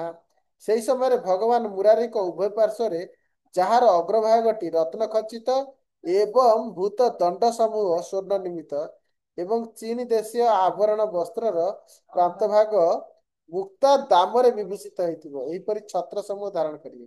ଭଗବାନଙ୍କ ସବୁ ଛତ୍ର, ସବୁ ଛତ୍ର ଆଉ କଣ ଦଣ୍ଡ ରତ୍ନ, ବିଭିନ୍ନ ପ୍ରକାର ରତ୍ନ ଖଚିତ ସୁନ୍ଦର ଦେଖାଯାଉଥିବ, ସବୁ ଦଣ୍ଡ ଧରିଥିବେ, ସେଥିରେ ପତାକା ସବୁ ଲାଗିଥିବ ଏବଂ ଚୀନରୁ ଆସିଥିବା ବିଭିନ୍ନ ପ୍ରକାର ବସ୍ତ୍ର ଅଛି ଯୋଉଟା କି ଅତି ସୁନ୍ଦର ଦେଖାଯାଏ। ସେଥିରେ ସବୁ ତାର ଅଗରେ ମାନେ ପ୍ରାନ୍ତ ଭାଗ ମାନେ କଣ ଅଗଭାଗ, ଅଗଭାଗରେ ମୁକ୍ତା ଭଳି ସବୁ ରତ୍ନ ଖଚିତ ହେଇଥିବ। ଏସବୁ ପ୍ରକାର ସୁନ୍ଦର ସୁସଜ୍ଜିତ କରି ଭଗବାନଙ୍କର ରଥ କରିବା ଉଚିତ। ଯଦିଓ ରତ୍ନ ଏସବୁ ଏବେ ବହୁମୂଲ୍ୟ, ପୂର୍ବ ସମୟରେ ରତ୍ନ ଏତେ ମାନେ ଦୁର୍ଲଭ ନଥିଲା, ତାର ମୂଲ୍ୟ କମ ଥିଲା। ସେ ସମୟରେ ସବୁଥିରେ ରତ୍ନ, ସୁନ୍ଦର ରତ୍ନ, ସ୍ୱର୍ଣ୍ଣ, ରୌପ୍ୟ ଅଳଙ୍କାର ଆଦି ବ୍ୟବହୃତ ହଉଥିଲା। ଏମିତି କି ଅଶ୍ଵ ଏବଂ ହସ୍ତୀ ଏମାନଙ୍କୁ ବି ସେଇ ରତ୍ନ ଅଳଙ୍କାରରେ ସୁସଜ୍ଜିତ କରୁଥିଲେ। ବର୍ତ୍ତମାନ ସମୟରେ ଏ ଅତି କଣ ଦୁର୍ଲଭ ବସ୍ତୁ, ଏତେ ଏତେ ତ ହେଇପାରୁନି। ରାଜା ଚତୁର୍ବିଧା ବର୍ଣ୍ଣା ଅନ୍ୟୋ ଯେ ପୃଥକ୍ ଜନାଃ ଦୀନା ମହାନ୍ତଶ୍ଚ ସଦା ସମାନାସ୍ତତ୍ର ଭାନ୍ତି ବହି। ଉକ୍ତ ସମୟରେ ଉପସ୍ଥିତ କି ରାଜା, କି ବ୍ରାହ୍ମଣ, କି ଚତୁର୍ବର୍ଣ୍ଣ, କି ଧନୀ, କି ଦରିଦ୍ର, ଏପରିକି ଉଚ୍ଚ ନିଚ ଭେଦଭାବ ନ ରଖି ସମସ୍ତ ଜାତୀୟ ବ୍ୟକ୍ତିଗଣ ପରସ୍ପର ଭିତରେ ସମାନ ବୋଧ ବିଚାର କରିବା ଆବଶ୍ୟକ। ସେଠି ରଥଯାତ୍ରାରେ ଅବସ୍ଥା କେହି କହିବେନି ସେ ଉଚ୍ଚ ଜାତି, ଇଏ ନିଚ ଜାତି, ଇଏ ଛୁଆଁ ଅଛୁଆଁ, ଇଏ ଧନୀ, ଇଏ ଗରିବ, ପରସ୍ପର ଭିତରେ କୌଣସି ଭେଦଭାବ ରଖିବନି। ସମସ୍ତଙ୍କୁ ସମାନ ଭାବରେ ସମ୍ମାନିତ କରି ସମସ୍ତେ ସମ୍ମିଳିତ ହୋଇ ସମଭାବରେ ରଥ ଆରୋହଣ କରିବେ। ଇଏ ଧନୀ, ଇଏ ଗରିବ, ତେଣୁକରି ଆକୁ ବିଶେଷ ପ୍ରାଧାନ୍ୟ ଦେବା, ସେ ଉଚ୍ଚ ଜାତି, ଇଏ ନିଚ ଜାତି, ଆକୁ କମ ପ୍ରାଧାନ୍ୟ ଦେବା, ଏସବୁ ବିଧି ମନା କରାଯାଇଛି। ଏ ଶ୍ଲୋକ ଇମ୍ପୋର୍ଟାଣ୍ଟ, ମନେ ରଖିଥିବେ। 47 ନମ୍ବର ଶ୍ଲୋକ, 33 ଅଧ୍ୟାୟ 47 ନମ୍ବର ଶ୍ଲୋକ। राजा चतुर्विधा वर्णा अन्ये जे पृथक् जनाः दीना महान्तश्च तदा समानास्तत्र भान्ति बहि। सलीलचरणन्यासं तुलिकास्तरणे सुतान् वासयन्तः क्वचिच्छान्त्रा वासयन्तः क्वचिश्रान्ता देवांस्ते रथं मन्युः। ସେହି ଦେବତ୍ରୟ ବହନ ସମୟରେ କୌଣସି ବାହକ ଯଦି କ୍ଳାନ୍ତ ହୁଅନ୍ତି, ତେବେ ଧୀର ଭାବରେ ପଦ ବିକ୍ଷେପ ପୂର୍ବକ ତୁଳିପୂର୍ଣ୍ଣ ଆସ୍ତରଣ ଅର୍ଥାତ ଉଚ୍ଚା ତକିଆ ଦେଇଥିବେ। ଉଚ୍ଚା ତକିଆ ଉପରେ ବସାଇକି ଶ୍ରମ ଅବସାନ ପରେ ପୁନରାୟ ପୂର୍ବବତ ରଥ ନେଇଯିବେ। ଭଗବାନଙ୍କୁ କେମିତି ନେବେ? ଭଗବାନଙ୍କୁ ନେଉଥିବା ସମୟରେ ଯଦି ନେଇଯାଉଥିବା ସେବକ ମାନେ କ୍ଳାନ୍ତ ହୋଇଯାଆନ୍ତି, ତାହେଲେ ତଳେ ସୁନ୍ଦର ତକିଆ, ଉଚ୍ଚ ମୋଟା ତକିଆ ଆସ୍ତରଣ, ତୁଳାରେ ତିଆରି ତକିଆ ପକାଇବେ। ତାପରେ ସେଠି ଜଗନ୍ନାଥଙ୍କୁ ଶ୍ରମ ସେଠି ବସାଇବେ। ବସାଇଲା ପରେ ଯେତେ ପର୍ଯ୍ୟନ୍ତ କ୍ଳାନ୍ତି ଦୂର ନ ହେଇଛି, ମାନେ କ୍ଳାନ୍ତ ଅବସ୍ଥାରେ ଭଗବାନଙ୍କୁ ବୋହିବନି। ଯେତେବେଳେ ଶ୍ରମ ଅବସାନ ହବ, ତାପରେ ଭଗବାନଙ୍କୁ ପୁଣି ଆଗକୁ ବଢେଇବ। ଏପରି ବିଧାନ ରହିଛି। ମାନେ କ୍ଳାନ୍ତ ହେଇକି ଜବରଦସ୍ତ ନେଇଯିବନି, କାରଣ ଭଗବାନ ଯଦି ପଡିଯାଆନ୍ତି ବହୁତ ଅପରାଧ। ଗତ ବର୍ଷ ବଳଦେବ ରଥରୁ ଖସି ପଡିଥିଲେ, ଏସବୁ ଭୟଙ୍କର ଅପରାଧ। ଯଦି ଆମେ ସେ ଶ୍ଲୋକ ପଢିଥିଲେ ସ୍ନାନ ପୂର୍ଣ୍ଣିମା ଦିନ, ଯଦି ଭଗବାନ ରଥ ପଡିଯାଏ, ଭଗବାନଙ୍କର କିଛି ବିଗ୍ରହରେ କ୍ଷତି ପହଞ୍ଚେ, ତାହେଲେ ରାଜାଙ୍କର କ୍ଷତି ହୁଏ, ଦେଶର କ୍ଷତି ହୁଏ ଏବଂ ସେବକ ମାନଙ୍କର ମଧ୍ୟ କ୍ଷତି ହୁଏ। ଗତ ବର୍ଷ ସୌଭାଗ୍ୟବଶତଃ ଭଗବାନଙ୍କର ଜଗନ୍ନାଥ ବଳଦେବଙ୍କର କିଛି କୌଣସି ପ୍ରତିମାରେ କିଛି ଭାଙ୍ଗି ନଥିଲା। ଯଦି ପ୍ରତିମା ଭଗ୍ନ ହୁଏ ନା, ଭୟଙ୍କର ଅପରାଧ, ପଡିଆ ମଧ୍ୟ ଅପରାଧ। ତେଣୁକରି ସେବକ ମାନଙ୍କୁ ଅତି ସତର୍କ ହେବାକୁ ପଡିବ।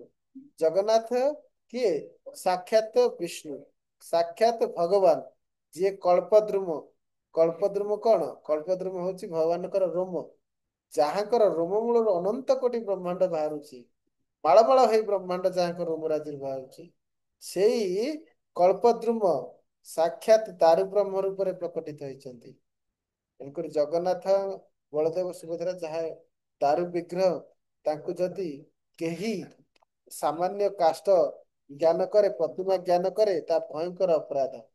ସେଥିପାଇଁ ଅତି ସତର୍କତାର ସହିତ ଯେମିତି ଭଗବାନ କୃଷ୍ଣଙ୍କୁ ଦ୍ୱାରକାରେ ଅତି ସସମ୍ମାନର ସହିତ ଯେପରି ରାଜୁଚିତ ଏବଂ ଭକ୍ତିପୂର୍ଣ୍ଣ ବ୍ୟବହାର ସହିତ ତାଙ୍କର ରଥାରୋହଣ କରାହେଇ ତାଙ୍କୁ ପ୍ରେମ ପୂର୍ବକ ବ୍ରଜପୁରବାସୀ ଦ୍ୱାରକାବାସୀ ମାନେ ରଥକୁ ଟାଣି ଆଣୁଥିଲେ ସେହିପରି ଭାବରେ ଆମେ ତାଙ୍କର ପହଣ୍ଡି ବିଜେ କରି ତାଙ୍କ ରଥକୁ ଟାଣି ଅତି ସତର୍କତାର ସହିତ ତାଙ୍କର ସେବା କରିବା ଦରକାର। ଭଗବାନ ଦାରୁ ବ୍ରହ୍ମ ଯୋଉ କଳ୍ପଦ୍ରୁମରୁ ପ୍ରସ୍ତୁତ ପ୍ରତିମା ବୋଲି ବିଚାର କଲେ ଅପରାଧ। କାରଣ ଭଗବାନ ସାକ୍ଷାତ ତାଙ୍କର ଦର୍ଶନରେ ସେହି କୃପା ପ୍ରାପ୍ତ ହବ ଯେଉଁ କୃପା ଦ୍ୱାରକାବାସୀ ମାନେ ବ୍ରଜପୁରବାସୀ ମାନେ ମଥୁରାବାସୀ ମାନେ ସାକ୍ଷାତ ଦର୍ଶନ କରି ପ୍ରାପ୍ତ ହେଉଥିଲେ। ସେଇ କୃପା ଭଗବାନଙ୍କର ଏଇ ଦାରୁ ବ୍ୟାଜ ବିଗ୍ରହର ଦର୍ଶନରେ ପ୍ରାପ୍ତ ହୁଏ। ସେଥିରେ ଯଦି କାହାର ଅବିଶ୍ୱାସ ଜନ୍ମେ ସେଭଳି ସେଭଳି ବ୍ୟକ୍ତି ଭଗବାନଙ୍କର ସେବା ପାଇଁ ଅଯୋଗ୍ୟ ହୋଇଥାନ୍ତି। ତେଣୁକରି ଭଗବାନଙ୍କର ଯେଉଁ ବିଗ୍ରହକୁ ଭଗବାନ କୃଷ୍ଣ ସାକ୍ଷାତ ଶରୀରଠୁ ଅଭିନ୍ନ ବୋଲି ସମ୍ପୂର୍ଣ୍ଣ ଭାବରେ ଅନୁଭବ ହବା ଆବଶ୍ୟକ। କେବଳ ଜ୍ଞାନ ନୁହଁ ଅନୁଭବ ହବା ଆବଶ୍ୟକ। ସେହି ସମ୍ଭ୍ରମ ସେହି ଭକ୍ତି ସେହି ପ୍ରକାର ଯେଉଁ ବିଶ୍ୱାସ ଏସବୁ ଦୃଢତାର ଥିବା ଭକ୍ତମାନେ ହିଁ ସେବା କରିବା ଉଚିତ। ମହୋତ୍ସବଂ ସମାସାଦ୍ୟ ଗୀତ କୋଳାହଳାନି च करे कृत्वा जगन्नाथं भ्रामयित्वा रथमुत्तमं रामं कृष्णसुभद्राञ्च रथमध्ये निवेशयेत् चारुचन्द्रातपाढ्यो मण्डपेन विराजिते किङ्किणीमाला मालिकाभिश्च माल्यचामरभूषिते ससार कृष्णा गुरु ज ଧୂପପୁରିତଗର୍ଭକେ। ତାହାପରେ ରଥ ନିକଟକୁ ଗମନ ପରେ ମହୋତ୍ସବ ଓ ମଙ୍ଗଳ ସଙ୍ଗୀତ ଆରମ୍ଭ କରିବେ ଏବଂ ଶ୍ରୀ ଜଗନ୍ନାଥ ଦେବଙ୍କର ହସ୍ତ ଧାରଣ ପୂର୍ବକ ରଥ ପ୍ରଦକ୍ଷିଣ କରାଇ ରଥକୁ ଥରେ ପରିକ୍ରମା କରାଇବେ। ପ୍ରଦକ୍ଷିଣ କରାଇ ମନୋହର ଚନ୍ଦ୍ରତାପ ଶୋଭିତ କିଙ୍କଣୀ ମଣ୍ଡଳ ମାଳା ମାଲ୍ୟ ଚାମର ବିରାଜିତ ଏବଂ ତନ୍ମଧ୍ୟରେ ସାରବତ କୃଷ୍ଣ ଅଗୁରି ପ୍ରଭୃତି ଗନ୍ଧ ଦ୍ରବ୍ୟ ସମ୍ଭୂତ ଧୂପ ଗନ୍ଧରେ ଆମୋଦିତ ରଥ ଭିତରେ କୃଷ୍ଣ ବଳରାମ ସୁଭଦ୍ରାଙ୍କୁ ପ୍ରବେଶ କରିବେ। ତେଣୁ ରଥ କେମିତି ସୁଶୋଭିତ ସୁଗନ୍ଧିତ ହବା ଆବଶ୍ୟକ। ବିଭିନ୍ନ ମାଳା ମାଲ୍ୟ ଚାମର ଏବଂ ମନୋହର ଚନ୍ଦ୍ରାତପ ମାନେ ଯୋଉ କଣ କୁହନ୍ତି ତାକୁ ଚାନ୍ଦୁଆ ଅତି ସୁନ୍ଦର ଚାନ୍ଦୁଆ ଉପରେ ଲାଗିଥିବ ଆଉ ବିଭିନ୍ନ ପ୍ରକାର ମାଳା ଫୁଲମାଳା ଚାମର ଏସବୁ ସୁଶୋଭିତ ହେଇଥିବ। ସୁଗନ୍ଧିତ କୃଷ୍ଣ ଅଗୁରୁ ଚନ୍ଦନ ଆଦି ସବୁ ସୁଗନ୍ଧ ଦ୍ରବ୍ୟରେ ରଥର ସୁଗନ୍ଧିତ କରାଯିବା ଆବଶ୍ୟକ ଏବଂ ଧୂପ ଗନ୍ଧ ବିଭିନ୍ନ ପ୍ରକାର ଧୂପ ଗନ୍ଧରେ ରଥ ସୁବାସିତ ହେଇଥିବା ଦରକାର। ଏହିପରି ଅତି ଆମୋଦିତ ଭାବରେ ଅତି ସୁନ୍ଦର ଭାବରେ ରଥକୁ ଦିବ୍ୟ ଗନ୍ଧଯୁକ୍ତ ପରିବେଶରେ ଜଗନ୍ନାଥ ବଳଦେବ ସୁଭଦ୍ରାଙ୍କୁ ରଥାରୋହଣ କରାଇବେ। ତତସ୍ଥାନ ବାସୟିତ୍ୱା ତୁ ତୁଳିକାସୁ ସୁରୋତ୍ତମନ୍ ଭୂଷୟେତେ ବିବିଧୈର୍ଭକ୍ତ୍ୟା ବସ୍ତ୍ରାଂ ଅଳଙ୍କାର ମାଲ୍ୟ କହି। ତାପରେ ସେଇ ସୁରବର ତ୍ରୟଙ୍କୁ ତୁଳିକା ପୂର୍ଣ୍ଣ ଶଯ୍ୟା ଉପରେ ଅବସ୍ଥାପିତ କରି ଭକ୍ତି ସହକାରେ ବିବିଧ ବସ୍ତ୍ର ଅଳଙ୍କାର ଓ ମାଲ୍ୟ ଦ୍ୱାରା ବିଭୂଷିତ କରିବେ। ଯୋଉ ବେଦୀ ଉପରେ ଯେଉଠାରେ ଜଗନ୍ନାଥ ବସିବେ ତାପରେ ତୁଳାର ଗଦି ପକାଇବେ। ତାପରେ ଜଗନ୍ନାଥଙ୍କୁ ବସାଇ ବିଭିନ୍ନ ପ୍ରକାର ବସ୍ତ୍ର ଅଳଙ୍କାର ଏବଂ ମାଳା ଦ୍ଵାରା ଜଗନ୍ନାଥ ବଳଦେବ ସୁଭଦ୍ରାଙ୍କୁ ସଜେଇବେ। ପୂଜୟେଦ୍ ଉପଚାରୈସ୍ତୈ ସମ୍ଭୂତୈର୍ଭକ୍ତି ଭାବିତୈଃ ନାତଃ ପରତରମ୍ ବିଷ୍ଣୁର୍ଯାତ୍ରା ଅନ୍ତରମ୍ ଏ ବକ୍ଷ୍ୟତେ। ଭକ୍ତିପୂର୍ଣ୍ଣ ଭକ୍ତିପୂର୍ଣ୍ଣ ହୃଦୟ ସହ ପୂର୍ବ ଉପ ପୂର୍ବରୁ ବର୍ଣ୍ଣନା କରାଯାଇଥିବା ମହତ୍ ଉପଚାର ସମୂହ ଦ୍ୱାରା ପୂଜା କରିବେ। ହେ ମୁନିଗଣ, ଭଗବାନ ବିଷ୍ଣୁଙ୍କର ଏହା ଅପେକ୍ଷା ଉତ୍କୃଷ୍ଟ ଅନ୍ୟ କୌଣସି ଯାତ୍ରା ଦେଖାଯାଏ ନାହିଁ। ତେଣୁ ଭଗବାନ ବିଷ୍ଣୁଙ୍କର ଏ ଯୋଉ ରଥଯାତ୍ରା ସବୁଠାରୁ ଶ୍ରେଷ୍ଠ।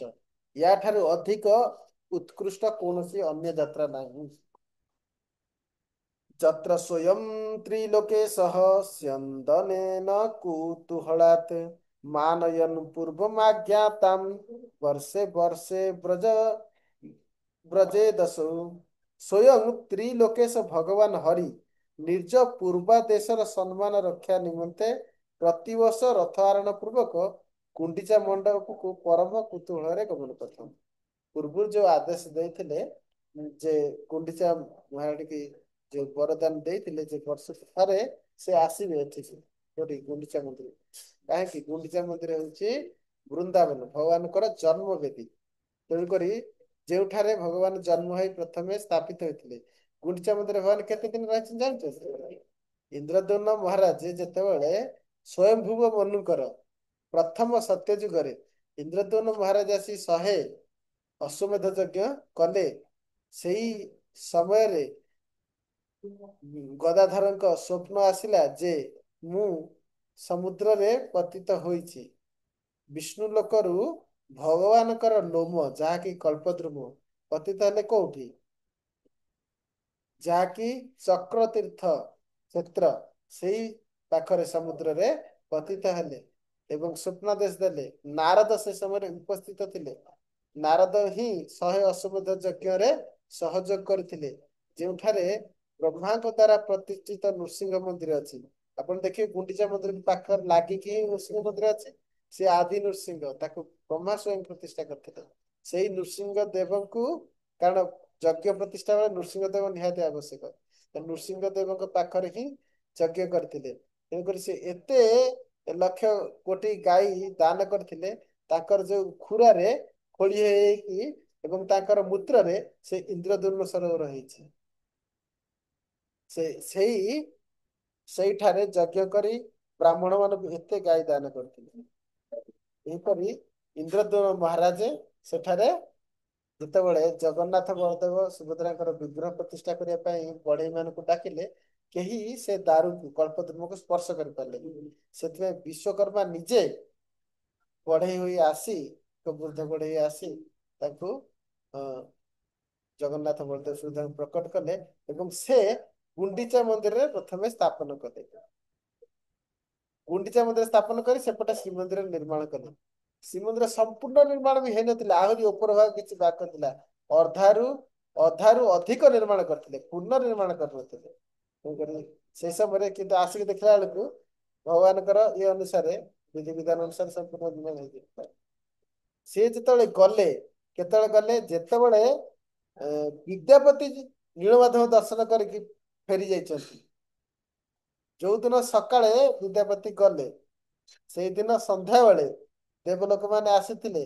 ସେଠି ସେଇ ସମୟରେ ଭୟଙ୍କର ଘୂର୍ଣ୍ଣିଝଡ଼ ଆସିଲା, ଯେଉଁଥିରେ ବାଲିକା ରାଶି ଗୁଡ଼ିକ ସ୍ୱର୍ଣ୍ଣ ବାଲୁକା ଦ୍ୱାରା ନୀଳମାଧବ ଅଦୃଶ୍ୟ ହେଇଗଲେ ଏବଂ ତତ୍ପରେ ଦେବତା ମାନେ ବିରହରେ ଆତୁର ହୋଇ ଗୋପୀଙ୍କ ଭଳି ଜଗନ୍ନାଥଙ୍କର ବିରହରେ ଜଗନ୍ନାଥଙ୍କୁ ଖୋଜି ଚାଲିଲେ। ବିଭିନ୍ନ ସ୍ତୁତି ସ୍ତବ କଲେ, ଆମକୁ କାହିଁକି ଏପରି ବିରହ ବେଦନା, ଆମର କଣ ଅପରାଧ ଥିଲା?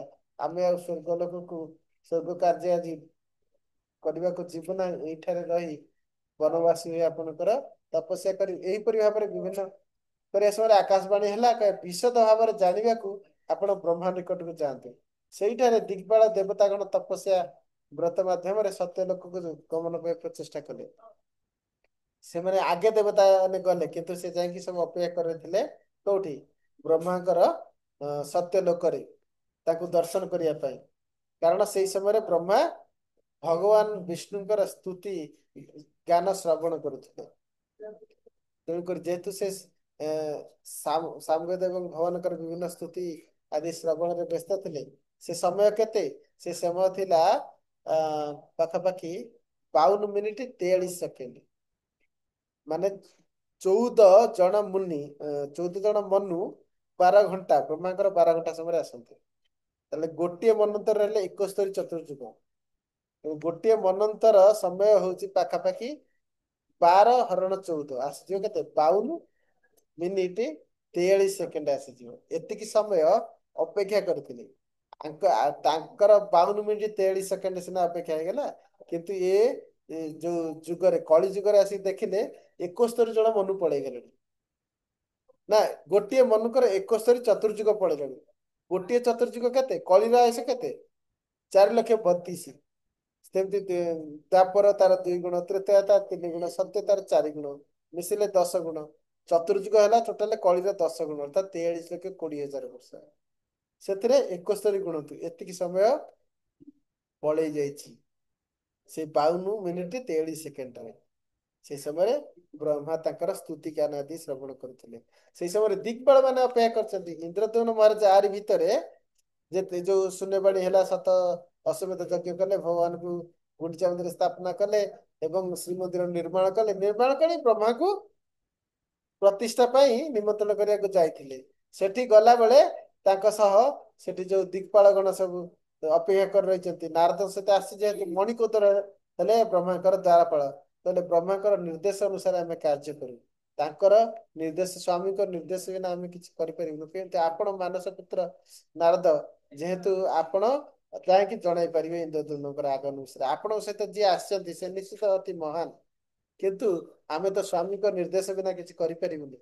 ତେଣୁକରି ନାରଦ ମୁନି ଯାଇ ବ୍ରହ୍ମା ଶ୍ରବଣ କରୁଥିବା ସମୟରେ ତାଙ୍କୁ ପାଖରେ କାନ ପାଖରେ କହିଲେ। ସେ ସମୟରେ ବ୍ରହ୍ମା ତାଙ୍କର ଶ୍ରବଣ ଯୋଉ ଏକାଗ୍ର ଚିତ୍ତକୁ ଭଙ୍ଗ ନ କରି ଇଙ୍ଗିତ କଲେ, ନେଇ ଆସ, ହାତରେ ଠାରିଦେଲେ, ନେଇ ଆସ। କିନ୍ତୁ ସେ ଇନ୍ଦ୍ରଦ୍ୟୁମ୍ନ ମହାରାଜ ଆସିକି ପାଖରେ ଛିଡା ହେଲେ। ତାଙ୍କର ଯେତେବେଳେ ସାମଗ୍ରୀ ଯୋଉ ବିଷ୍ଣୁ ସ୍ତୁତି ଗାନ ଏସବୁ ଶ୍ରବଣ ସରିଲା, ସେତେବେଳେ ପଚାରିଲା ପରେ ସେଠୁ ଦୁର୍ବାସା ମୁନି ଆସିକି ସେଇ ସମୟରେ କହିଲେ ଯେ ଦେବତା ମାନେ ଅପେକ୍ଷା କରିଛନ୍ତି ବହୁ ସମୟ ଧରି, ଇନ୍ଦ୍ରଦ୍ୟୁମ୍ନ ମହାରାଜ ପଳେଇ ଆସିଲେ। ସେଥିପାଇଁ ଏଇ ସବୁ କଥା ପଚାରିଲେ ଯେ ତାକୁ ବି ଆଣିବାକୁ ଦିଅନ୍ତୁ। ସେଠୁ ବ୍ରହ୍ମା ତାକୁ ବି ଡକେଇଲେ। ପୁଣି ଏହିପରି କଥା ଏତିକି ସମୟ ପଳେଇ ଯାଇଛି। ଏଇଠି ଇନ୍ଦ୍ରଦ୍ୟୁମ୍ନ ମହାରାଜ, ଆମେ ଏଇ ବିଷୟରେ କହୁଥିଲେ ଯେ କିପରି ଇନ୍ଦ୍ରଦ୍ୟୁମ୍ନ ମହାରାଜ ସେଠାରେ ଜଗନ୍ନାଥଙ୍କୁ ପ୍ରତିଷ୍ଠା କରିଛନ୍ତି। ସେଥିପାଇଁ ସେଟା ଜନ୍ମବେଦୀ। କୋଉଟା? ଯୋଉଥିରେ ଗୁଣ୍ଡିଚା ମନ୍ଦିର। ସେଥିପାଇଁ ଯାହା ଭଗବାନ କହିଥିଲେ ଯେ ମୁଁ ପ୍ରତି ବର୍ଷ ଗୋଟେ ଥର ଏଇଠି ଜନ୍ମବେଦୀକୁ ଆସିବି, ଗୁଣ୍ଡିଚା ମହାରାଜଙ୍କ ଅନୁରୋଧ କ୍ରମେ। ତେଣୁକରି ସେ ପ୍ରତି ସେଇ ପୂର୍ବର ଯୋଉ ଆଦେଶ ଅନୁସାରେ ପ୍ରତିବର୍ଷ ରଥ ଆରୋହଣ କରି ଗୁଣ୍ଡିଚା ମନ୍ଦିର ଠାରେ ଆସନ୍ତି। ରଥ ସ୍ଥିତମ୍ ବ୍ରଜନ୍ତମ୍ ତ ମହାବେଦୀ ମହୋତ୍ସବେ ଯେ ପଶ୍ୟନ୍ତି ମୁଦା ଭକ୍ତ୍ୟା ବାସସ୍ତେଷାମ୍ ହରେଃ ପଦେ। ଉକ୍ତ ମହାବେଦୀ ମହୋତ୍ସବରେ ଯେଉଁମାନେ ରଥାରୂଢ ହୋଇ ଯାଉଥିବା ରଥସ୍ଥିତ ଜଗନ୍ନାଥଙ୍କୁ ଯେଉଁମାନେ ଆନନ୍ଦ ପୂର୍ବକ ଭକ୍ତି ଭାବରେ ଦର୍ଶନ କରନ୍ତି, ସେମାନଙ୍କର ହରି ପଦାର ବିନ୍ଦରେ ବାସ। ୟାଠୁ ବଡ କଲ୍ୟାଣ କଣ ପ୍ରାପ୍ତ ହେଇପାରିବ? ସାକ୍ଷାତ ଜଗନ୍ନାଥଙ୍କ ଚରଣ କମଳରେ ବାସସ୍ଥାନ ମିଳିବ। ଏ ବହୁତ ଗୁରୁତ୍ୱପୂର୍ଣ୍ଣ ଶ୍ଲୋକ, 55 ଶ୍ଲୋକ, ମନେ ରଖନ୍ତୁ। ରଥ ସ୍ଥିତମ୍ ବ୍ରଜନ୍ତମ୍ ତ ମହାବେଦୀ ମହୋତ୍ସବେ ଯେ ପଶ୍ୟନ୍ତି ମୁଦା ଭକ୍ତ୍ୟା ବାସସ୍ତେଷାମ୍ ହରେଃ ପଦେ। ଯେଉଁମାନେ ମହାବେଦୀ କୁ ଯାଉଥିବା ସମୟରେ ରଥ ଉପରେ ଆରୂଢ ହୋଇ ଯାଉଥିବା ଜଗନ୍ନାଥଙ୍କର ଦର୍ଶନ କରନ୍ତି, ଆନନ୍ଦ ଭାବରେ ଏବଂ ଭକ୍ତିପୂର୍ଣ୍ଣ ଭାବରେ ଦର୍ଶନ କରନ୍ତି, ସେମାନେ ନିଶ୍ଚିତ ହରିଙ୍କର ପଦାର ବିନ୍ଦରେ ବାସ ପାଇବେ। ତେଣୁକରି ୟାଠୁ ଆଉ କଣ ଅଧିକ ସୌଭାଗ୍ୟ ଦରକାର? ସତ୍ୟମ୍ ସତ୍ୟମ୍ ପୁନଃ ସତ୍ୟମ୍ ପ୍ରତିଜାନେ ଦ୍ୱିଜୋତ୍ତମଃ ନାତଃ ଶ୍ରେୟପ୍ରଦ ବିଷ୍ଣୋରୁତ୍ସବ ଶାସ୍ତ୍ର ସମ୍ମତଃ। ଯଥା ରଥ ବିହାରୋ ଅୟಂ ମହାବେଦୀ ମହୋତ୍ସବ ଯତ୍ରାଗତ୍ୟ ଦିବୋ ଦେବାଃ ସ୍ୱର୍ଗଯାନ୍ତେ ଅଧିକାରିଣଃ। କିଂ ବତ୍ସ୍ମି କିଂ ବତ୍ସ୍ମି ତସ୍ୟ ମହାତ୍ମ୍ୟ ମୁତ୍ସବସ୍ୟ ମୁରଦ୍विषः। किं वच्मि तस्य महात्म्यम् उत्सवस्य मुरद्विषः। यस्य संकीर्तनात् पापं नश्यत् ମସତୋଦ୍ଭବମ୍। ହେ ଦ୍ୱିଜଗଣ, ମୁଁ ତିନିବାର ସତ୍ୟ କରି ପ୍ରତିଜ୍ଞା ପୂର୍ବକ କହୁଅଛି ଯେ ମହାବେଦୀ ମହୋତ୍ସବ, ମହାବେଦୀ କଣ କହିଲି? ଜନ୍ମବେଦୀ ବା ମହାବେଦୀ, ବାଡ଼ପ ମୁଣ୍ଡି ବା ଗୁଣ୍ଡିଚା ମନ୍ଦିର ଯାତ୍ରାର ଏଇ ଯୋଉ ଉତ୍ସବ, ଏଇ ରଥ ବିହାର ଯେପରି ଶ୍ରେଷ୍ଠ, ଏହା ଅପେକ୍ଷା ଅଧିକ ଶ୍ରେଷ୍ଠ ତର କିଛି ବିଷ୍ଣୁଙ୍କର ଉତ୍ସବ ଅନ୍ୟ କୌଣସି ଶାସ୍ତ୍ରରେ ଦେଖାଯାଏ ନାହିଁ। ତେଣୁକରି ବିଷ୍ଣୁଙ୍କର ଯେତେ ଗୁଡାଏ ଉତ୍ସବ, ତାଠାରୁ ସର୍ବଶ୍ରେଷ୍ଠ ଉତ୍ସବ କଣ? ଏଇ ରଥଯାତ୍ରା, ଗୁଣ୍ଡିଚା ମନ୍ଦିର ଯାତ୍ରା। ୟା ପୂର୍ବରୁ ସ୍ନାନ ଯାତ୍ରା ସମୟରେ ସେ ବିଷୟରେ ବି ଆମେ ଆଲୋଚନା କରିଥିଲେ ଯେ ସର୍ବଶ୍ରେଷ୍ଠ ବ୍ରହ୍ମା ଯେତେବେଳେ ପଚାରୁଛନ୍ତି ଯେ ମୁଁ କିପରି ଆପଣଙ୍କର ଦର୍ଶନ ଏବଂ କୃପା ପ୍ରାପ୍ତ ହେଇପାରିବେ, ମୋର ପ୍ରଜା ମାନେ ମଧ୍ୟ କିପରି ଆପଣଙ୍କର ଦର୍ଶନ ଏବଂ କୃପା ପ୍ରାପ୍ତି ହେଇପାରିବେ? ବସ 12 ମାସରେ 13 ପର୍ବ କୁହନ୍ତି ନା, ତେଣୁ 13ଟା ପର୍ବ ହେଲେ 12ଟା ପର୍ବ ଆସ, ପ୍ରତି ମାସରେ ଗୋଟେ ଗୋଟେ ପର୍ବ ପାଖାପାଖି। ତେଣୁକରି ଏଇ 12ଟା ପର୍ବରେ ଆସନ୍ତୁ, ତାହେଲେ ମହାନ କଲ୍ୟାଣ ପାଇବେ। ସେଠୁ ବ୍ରହ୍ମା ପଚାରୁଛନ୍ତି ଯଦି 12ଟା ପର୍ବ ନ ଆସିପାରିବେ, ତାହେଲେ ଅତି କମରେ କେଉଁ ପର୍ବ ଟିକେ ଆସିଅଛି? ସେଠୁ 3ଟା ପର୍ବ କଥା କହିଲେ। ଦୋଳେଚ ଦୋଳ ଗୋବିନ୍ଦ, ମଞ୍ଚେସ୍ତ ସ୍ନାନ ମଞ୍ଚେ ମଧୁସୂଦନ, ଆଉ ରଥେତୁ ବାମନମ ଦୃଷ୍ଟା ପୁନର୍ଜନ୍ମ ନ ବିଦ୍ୟତେ। ଅର୍ଥାତ ସ୍ନାନ ପୂର୍ଣ୍ଣିମା, ରଥଯାତ୍ରା ଆଉ ଦୋଳ ପୂର୍ଣ୍ଣିମା, ହୋଲି ସମୟ। ଏଇ 3ଟା ହେଲେ ମୁଖ୍ୟ। ଯଦି ଏଇ 3ଟା ଭିତରୁ ମୁଁ 3ଟା ବି ନ ଆସିପାରେ, ଗୋଟିଏ ଆସିପାରିବି, ତାହେଲେ କେଉଁ ଉତ୍ସବକୁ ଆସିବି? ସେଠୁ ଭଗବାନ ଜଗନ୍ନାଥ କହୁଛନ୍ତି ବ୍ରହ୍ମାଙ୍କୁ, ତାହେଲେ ରଥଯାତ୍ରା ଉତ୍ସବ ଆସ। ରଥେତୁ ବାମନମ ଦୃଷ୍ଟା ପୁନର୍ଜନ୍ମ ନ ବିଦ୍ୟତେ। ତେଣୁକରି ଏହି ରଥଯାତ୍ରା ସର୍ବଶ୍ରେଷ୍ଠ, ନିଜେ ଜଗନ୍ନାଥ ତାହା କହୁଛନ୍ତି। ଦେବଗଣ ସ୍ୱର୍ଗରୁ ଏହି ଉତ୍ସବକୁ ଯୋଗଦାନ ଦେବା ପାଇଁ, ଦର୍ଶନ କରିବା ପାଇଁ ଆଗମନ କରି ସ୍ୱର୍ଗବାସର ଅଧିକାରୀ ହୋଇଥାନ୍ତି। ସେମାନଙ୍କର ଯୋଉ ଯୋଗ୍ୟତା ସ୍ୱର୍ଗବାସ ପ୍ରାପ୍ତ ହୋଇଥାନ୍ତି, ସେ ଅଧିକ ଦିନ ସ୍ୱର୍ଗବାସ ରହିବା, ଏସବୁ ଯୋଗ୍ୟତା କେମିତି ପ୍ରାପ୍ତ ହୋଇଥାନ୍ତି? ସେ ସ୍ୱର୍ଗରୁ ଆସି ଜଗନ୍ନାଥଙ୍କର ଦର୍ଶନ କରି ତାଙ୍କ କରୁଣା ଲାଭ କରନ୍ତି ଏବଂ ତଦ୍ୱାରା ପୁନରାୟ ସ୍ୱର୍ଗକୁ ସେମାନେ ଗମନ କରନ୍ତି। ଏହି ମହୋତ୍ସବର ନାମ ସଂକୀର୍ତ୍ତନ କଲେ, ଯଦି ଏହି ମହୋତ୍ସବରେ ଯାଇ ଆପଣ ହରିନାମ ସଂକୀର୍ତ୍ତନ ଆଦି କରିବେ, ତାହେଲେ ଶହ ଶହ ଜନ୍ମର ପାପ ଗୁଡିକ ତତ୍କ୍ଷଣାତ ନଷ୍ଟ ହେଇଯିବ। ଜଗନ୍ନାଥଙ୍କ ରଥଯାତ୍ରା ଯାଏ ହରେ କୃଷ୍ଣ ମହାମନ୍ତ୍ର କୀର୍ତ୍ତନ କରେ, ହରେ କୃଷ୍ଣ କୃଷ୍ଣ କୃଷ୍ଣ ହରେ ହରେ, ହରେ ରାମ ରାମ ରାମ ହରେ ହରେ। महावेदीं व्रजन्तं त रथस्थं पुरुषोत्तमं, बलभद्रं सुभद्रां च जन्मकोटिसमुद्भवम्, दृष्ट्वा पापं नाशयति नात्र कार्या विचारणः, रथच्छायां समाक्रम्य ब्रह्महत्यां व्यपहति, तद्रेणु संसक्त वपुस्त्रिविधं पाप संहतिं, नाशयति स्वर्ग गंगायाः ସ୍ନାନଜଂ ଫଳମ୍ ଆପ୍ନୁୟାତ୍। ମହାବେଦୀକୁ ଗମନ କାଳରେ ରଥାରୂଢ ପୁରୁଷୋତ୍ତମ ଜଗନ୍ନାଥ, ବଳଦେବ ଓ ସୁଭଦ୍ରାଙ୍କୁ ଦର୍ଶନ କରି ମାନବ ଯେଉଁ କୋଟି ଜନ୍ମ ଅର୍ଜିତ ପାପକୁ ନଷ୍ଟ କରିଥାନ୍ତି, ଏଥିରେ ବିନ୍ଦୁ ମାତ୍ର ସନ୍ଦେହ ନାହିଁ। ଭଗବାନଙ୍କର ରଥ ଛାୟା ଯଦି ସ୍ପର୍ଶ ହେଇଯାଏ, ରଥର ଛାଇ ଯଦି କୌଣସି ଭକ୍ତ ଉପରେ ପଡିଯାଏ, ତାର ବ୍ରହ୍ମ ହତ୍ୟା ଆଦି ଭୟଙ୍କର ପାପ ମଧ୍ୟ ନଷ୍ଟ ହୋଇପାରିଥାଏ। ଶରୀରର ରଥଜାତ ରେଣୁ ସଂଲଗ୍ନ ହେଲେ, ରଥ ଯାଉଥିବା ଯେଉଁ ବାଲି ଯଦି ଆପଣଙ୍କ ଶରୀରରେ ସ୍ପର୍ଶ କଲା, ତାହେଲେ ଗଙ୍ଗା ଜଳରେ ସ୍ନାନ କଲେ, କୋଉ ଗଙ୍ଗା? ସ୍ୱର୍ଗରୁ ଆସିଥିବା ଗଙ୍ଗା ଜଳରେ ସ୍ନାନ କଲେ ଯେଉଁ ଫଳ ପ୍ରାପ୍ତ ହୁଏ, ତାହା ପ୍ରାପ୍ତ ହୋଇଥାଏ। ରଥର ଧୂଳି, ରଥର ଛାଇ ଟିକେ ପଡି ଯାଇଥିବ, କି ରଥ ଉପରେ ଜଗନ୍ନାଥ ବଳଦେବ ସୁଭଦ୍ରାଙ୍କୁ ଦର୍ଶନ କରିଥିବେ, ତାହେଲେ ୟାର ଯୋଉ ସୌଭାଗ୍ୟ, ସମସ୍ତ ପାପ ନଷ୍ଟ ହୋଇଥାଏ। ଘନା ଅମ୍ବୁ ବୃଷ୍ଟି ଯୋଗେନ ରଥ ମାର୍ଗେ ତୁ ପଙ୍କିଳେ, दिव्य दृष्ट्या च कृष्णस्य समस्तमलहारिणि, तत्र जे प्रणिपातांस्तु कुर्वते वैष्णवोत्तमः, अनादिभ्युढ्यपङ्कांस्ते हित्वा मोक्षमवाप्नुयुः।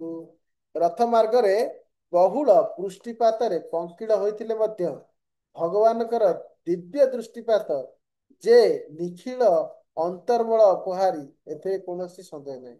ଯଦି ରାସ୍ତାରେ ଯାଉ ଯାଉ କୋଉଠି ଆପଣଙ୍କୁ ପାଣି ପାଣି ବର୍ଷା କାରଣରୁ ପାଣି ବା ପଙ୍କ ଏସବୁ ପଡ଼ିଲା, ସେଥିପାଇଁ ଆପଣ ବ୍ୟଥିତ ନ ହୋଇ ଯେହେତୁ ଭଗବାନଙ୍କର ଆପଣ ଦର୍ଶନ କରୁଛନ୍ତି, ଯେ ଆପଣଙ୍କର ଅନ୍ତରର ସମସ୍ତ ମୂଳ ନାଶ ହେଇଯିବ। ତେଣୁକରି କୌଣସି ଦ୍ୱିଧା ପ୍ରକାଶ କରିବେନି, ମୋର ଡ୍ରେସ୍ ଖରାପ ହେଇଗଲା, ଏଇ କରିଲା ମୁଁ ପ୍ରଣାମ କରିବିନି, ସାର୍ଟ ଫାଟ ଖରାପ ହେଇଯିବ, ଏସବୁ ବିଚାର ରଖିବେ ନାହିଁ। ଆପଣଙ୍କର ଅନ୍ତରର ସମସ୍ତ ମଇଳା ନଷ୍ଟ କରିଦେବେ ଭଗବାନ। ଏଣୁ ଯେଉଁ ସମସ୍ତ ଉତ୍ତମ ବୈଷ୍ଣବ ଗଣ ସେହି ପଙ୍କିଳ ପଥରେ ମସ୍ତକ ସ୍ଥାପନ ପୂର୍ବକ ଭଗବାନଙ୍କୁ ପ୍ରଣିପାତ କରନ୍ତି। ସେଇ ପଙ୍କ ହଉ, ବାଲି ହଉ, ମାଟି ହଉ, ଗୋଡି ହଉ, ଯାହା ବି ହଉ, ସେଇ ପଙ୍କିଳ ପଥରେ ଯଦି ଆପଣ ମସ୍ତକ ନଈ ମାଟିକୁ ଲଗେଇକି ଆପଣ ପ୍ରଣାମ କରନ୍ତି, ତାହେଲେ ସେମାନେ ଅସୀମ ପାପ ପଙ୍କକୁ ବିଦୂରିତ କରି ମୁଖ୍ୟ ପ୍ରାପ୍ତ ହୋଇଥାନ୍ତି। ଆପଣ କହିବେନି ଯେ ପଙ୍କ ବାଲି ହେଇଛି ମୁଁ ପ୍ରଣାମ କରିବି। ସେ ପଙ୍କ ଉପରେ ଯଦି ପ୍ରଣାମ କରି ଆପଣଙ୍କ ମସ୍ତକରେ ସେ ପଙ୍କ ଲାଗିଲା, ତାହେଲେ ଆପଣଙ୍କ ହୃଦୟରେ ଥିବା ପାପ ପଙ୍କ ନାଶ ହେଇଯିବ। ଗବାମ କୋଟି ପ୍ରଦାନସ୍ୟ କନ୍ୟା ନାମ ୟୁତସ୍ୟ च ବାଜିମେଧ ସହସ୍ରସ୍ୟ ଫଳମ୍ ପ୍ରାପ୍ନୋତ୍ୟ ସଂଶୟ। ଅଧିକନ୍ତୁ ଯଦି କେହି କୋଟି କୋଟି ଗୋଦାନ କରିଥାଏ ଏବଂ ଅୟୁତ ପୂର୍ବକ କନ୍ୟାଦାନ କରିଥାଏ ଏବଂ ହଜାର ହଜାର ଅଶ୍ୱମେଧ ଯଜ୍ଞ କରିଥାଏ, ତା ଦ୍ୱାରା ଯେଉଁ ପୁଣ୍ୟ ଫଳ ପ୍ରାପ୍ତ ହୋଇଥାଏ, ଏହା କେବଳ ରଥଯାତ୍ରାରେ, ଏଇ ଭଗବାନଙ୍କର ରଥଯାତ୍ରାରେ ଭଗବାନଙ୍କର ଦର୍ଶନରେ ଏସବୁ ଫଳ ପ୍ରାପ୍ତ ହୁଏ, କୌଣସି ସନ୍ଦେହ ନାହିଁ। ଅନୁଗଚ୍ଛନ୍ତି କୃଷ୍ଣಂ ଯେ ଯାତ୍ରା କୌତୁହଳାଦପି ଅନୁବ୍ରଜନ୍ତି ନିତ୍ୟಂ ବୈ ଦେବାଃ ଶକ୍ର ପୁରୋଗମାଃ। ପ୍ରକୃତ ଭକ୍ତି ନଥିଲେ ମଧ୍ୟ ଯେଉଁମାନେ କେବଳ ରଥଯାତ୍ରା କୌତୁକ ବଶତଃ, ଭକ୍ତି ନାହିଁ ଖାଲି କୌତୁହଳ ବଶତଃ ଦେଖିବାକୁ ପଳେଇ ଆସିଥାନ୍ତି, ରଥାରୂଢ ଶ୍ରୀକୃଷ୍ଣଙ୍କୁ ଅନୁଗମନ କରନ୍ତି ଏବଂ ତାଙ୍କ ପଛରେ ପଛରେ ଯାଆନ୍ତି, ଇନ୍ଦ୍ର ଆଦି ଦେବଗଣ ସର୍ବଦା ସେମାନଙ୍କର ପଶ୍ଚାତ ଗମନ କରିଥାନ୍ତି। ତାହେଲେ ସେମାନଙ୍କର ସୌଭାଗ୍ୟ ଏତେ। ଆପଣ ସାଧାରଣତଃ ଦେଖିବେ ଯେ ଓଡିଶାର ଯୋଉ ଭକ୍ତମାନେ, ସେମାନଙ୍କର ଯାହା ବି ତାହେଲେ ଇଏ ଥାଉ ପଛେ ରଥଯାତ୍ରା ଆସିଲେ ସେ ରଥ ପଛେ ପଛେ ଆସିବେ, ଅନୁଗମନ କରିବେ।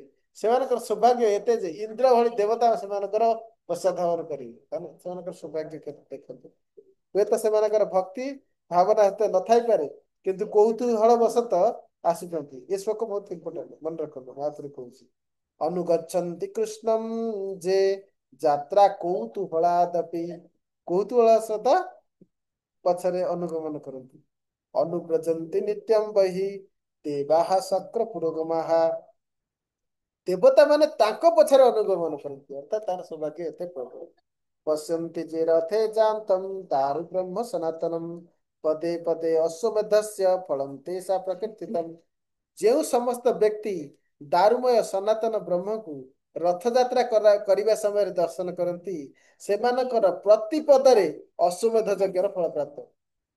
ରଥଯାତ୍ରା ସମୟରେ ଯେତେବେଳେ ଜଗନ୍ନାଥ ରଥ ଟଣା ହଉଥିବ, ତାଙ୍କ ସହିତ ଯିବ ପ୍ରତି ପଦରେ ଗୋଟେ ଗୋଟେ ଅଶ୍ୱମେଧର ଫଳ ପ୍ରାପ୍ତ। ତେଣୁକରି ଏହି ସବୁ କଥା କୀର୍ତ୍ତିତ ହୋଇଅଛି।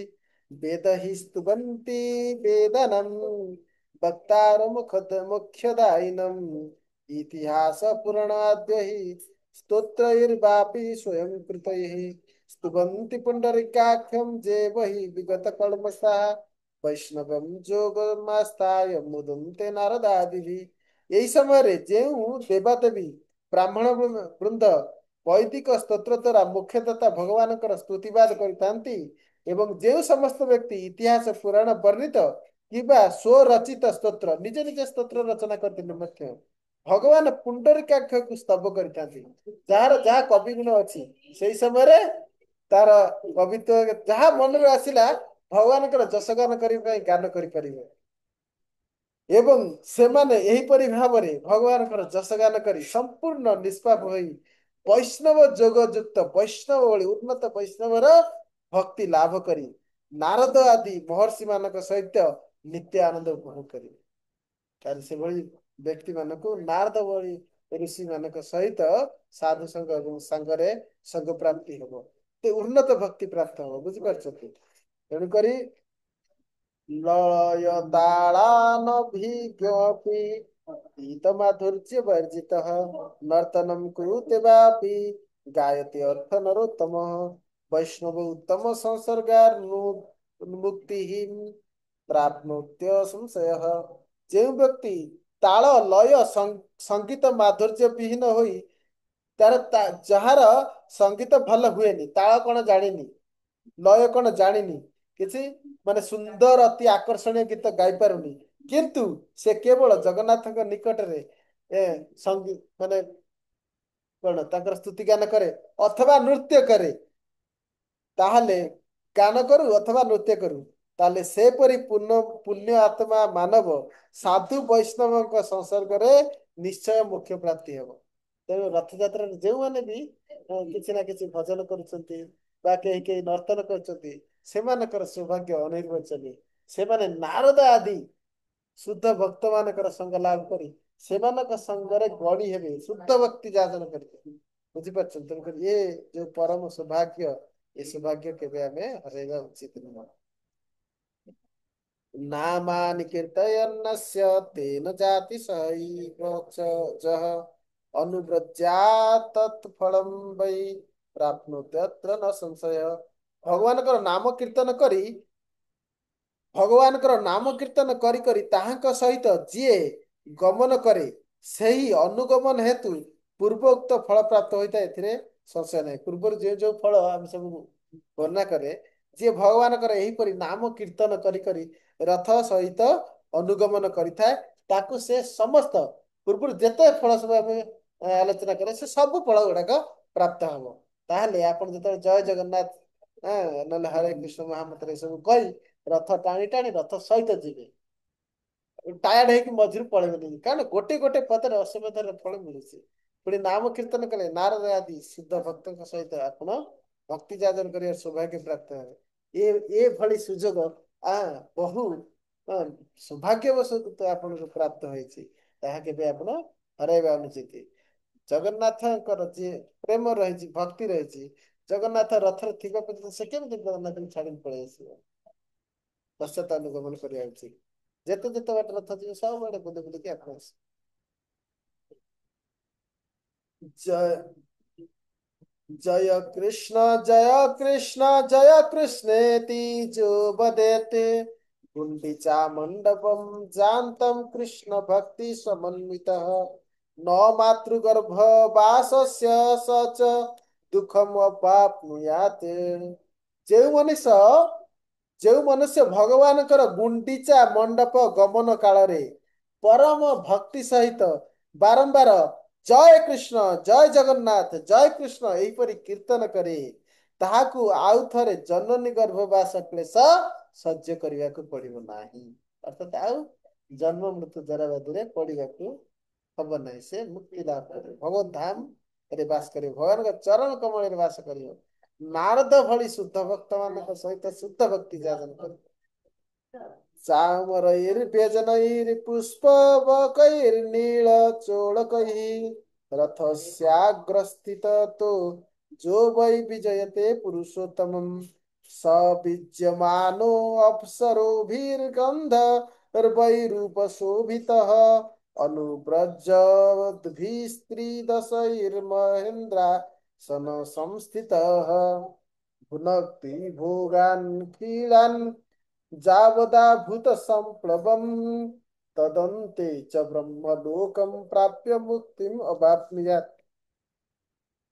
ଯେଉଁ ବ୍ୟକ୍ତି ଭଗବାନଙ୍କର ରଥ ସମ୍ମୁଖରେ ଅବସ୍ଥାନ କରି ଚାମର ବ୍ୟଜନ ପୁଷ୍ପସ୍ତବକ ବା ନୀଳ ବସ୍ତ୍ର ଦ୍ୱାରା ପୁରୁଷୋତ୍ତମଙ୍କୁ ବ୍ୟଜନ କରେ, ଅର୍ଥାତ ପଙ୍ଖା କରେ, ସେ ଅପ୍ସରାଗଣ କର୍ତ୍ତୃକ ସୁଶୋଭିତ ହୋଇ ଅନୁଗାମୀ ଦେବଗଣଙ୍କ ସହିତ ସ୍ୱର୍ଗ ଗମନ କରି ଦେବରାଜ ଇନ୍ଦ୍ରଙ୍କ ଆସନରେ ପହଞ୍ଚୁଛନ୍ତି। ତାର ତାକୁ ଇନ୍ଦ୍ର ପଦ ପ୍ରାପ୍ତ ହୋଇଥାଏ। ସେଠାରେ କଳ୍ପ କାଳ ପର୍ଯ୍ୟନ୍ତ ବିବିଧ ଭୋଗ୍ୟ ବସ୍ତୁ ସମ ଉପଭୋଗ କରିବା ପରେ ବ୍ରହ୍ମଲୋକ ପ୍ରାପ୍ତ ହେବ, ତାପରେ ଯାଇ ମୁକ୍ତି ଲାଭ କରିବ। ଏଭଳି ଯେଉଁମାନଙ୍କର ଭୋଗ ବାଞ୍ଛା ସବୁ ରହିଛି, ଯେଉଁ ବ୍ୟକ୍ତି ମାନେ ଭଗବାନଙ୍କ ରଥରେ ରହି ଏହିପରିକି ବ୍ୟଜନ ବା ପୁଷ୍ପ ବା ସ୍ତବକ ନୀଳ ବସ୍ତ୍ର ଦ୍ୱାରା ପୁରୁଷୋତ୍ତମଙ୍କୁ ବ୍ୟଜନ କରନ୍ତି, ପୁଷ୍ପ ଲାଗିଥିବ, ନୀଳ ବସ୍ତ୍ର ହେଇଥିବ, ଯୋଉ ପଙ୍ଖା ସେ ପଙ୍ଖାରେ ଭଗବାନଙ୍କୁ ଯିଏ ପଙ୍ଖା ଦିଅନ୍ତି ସେମାନଙ୍କର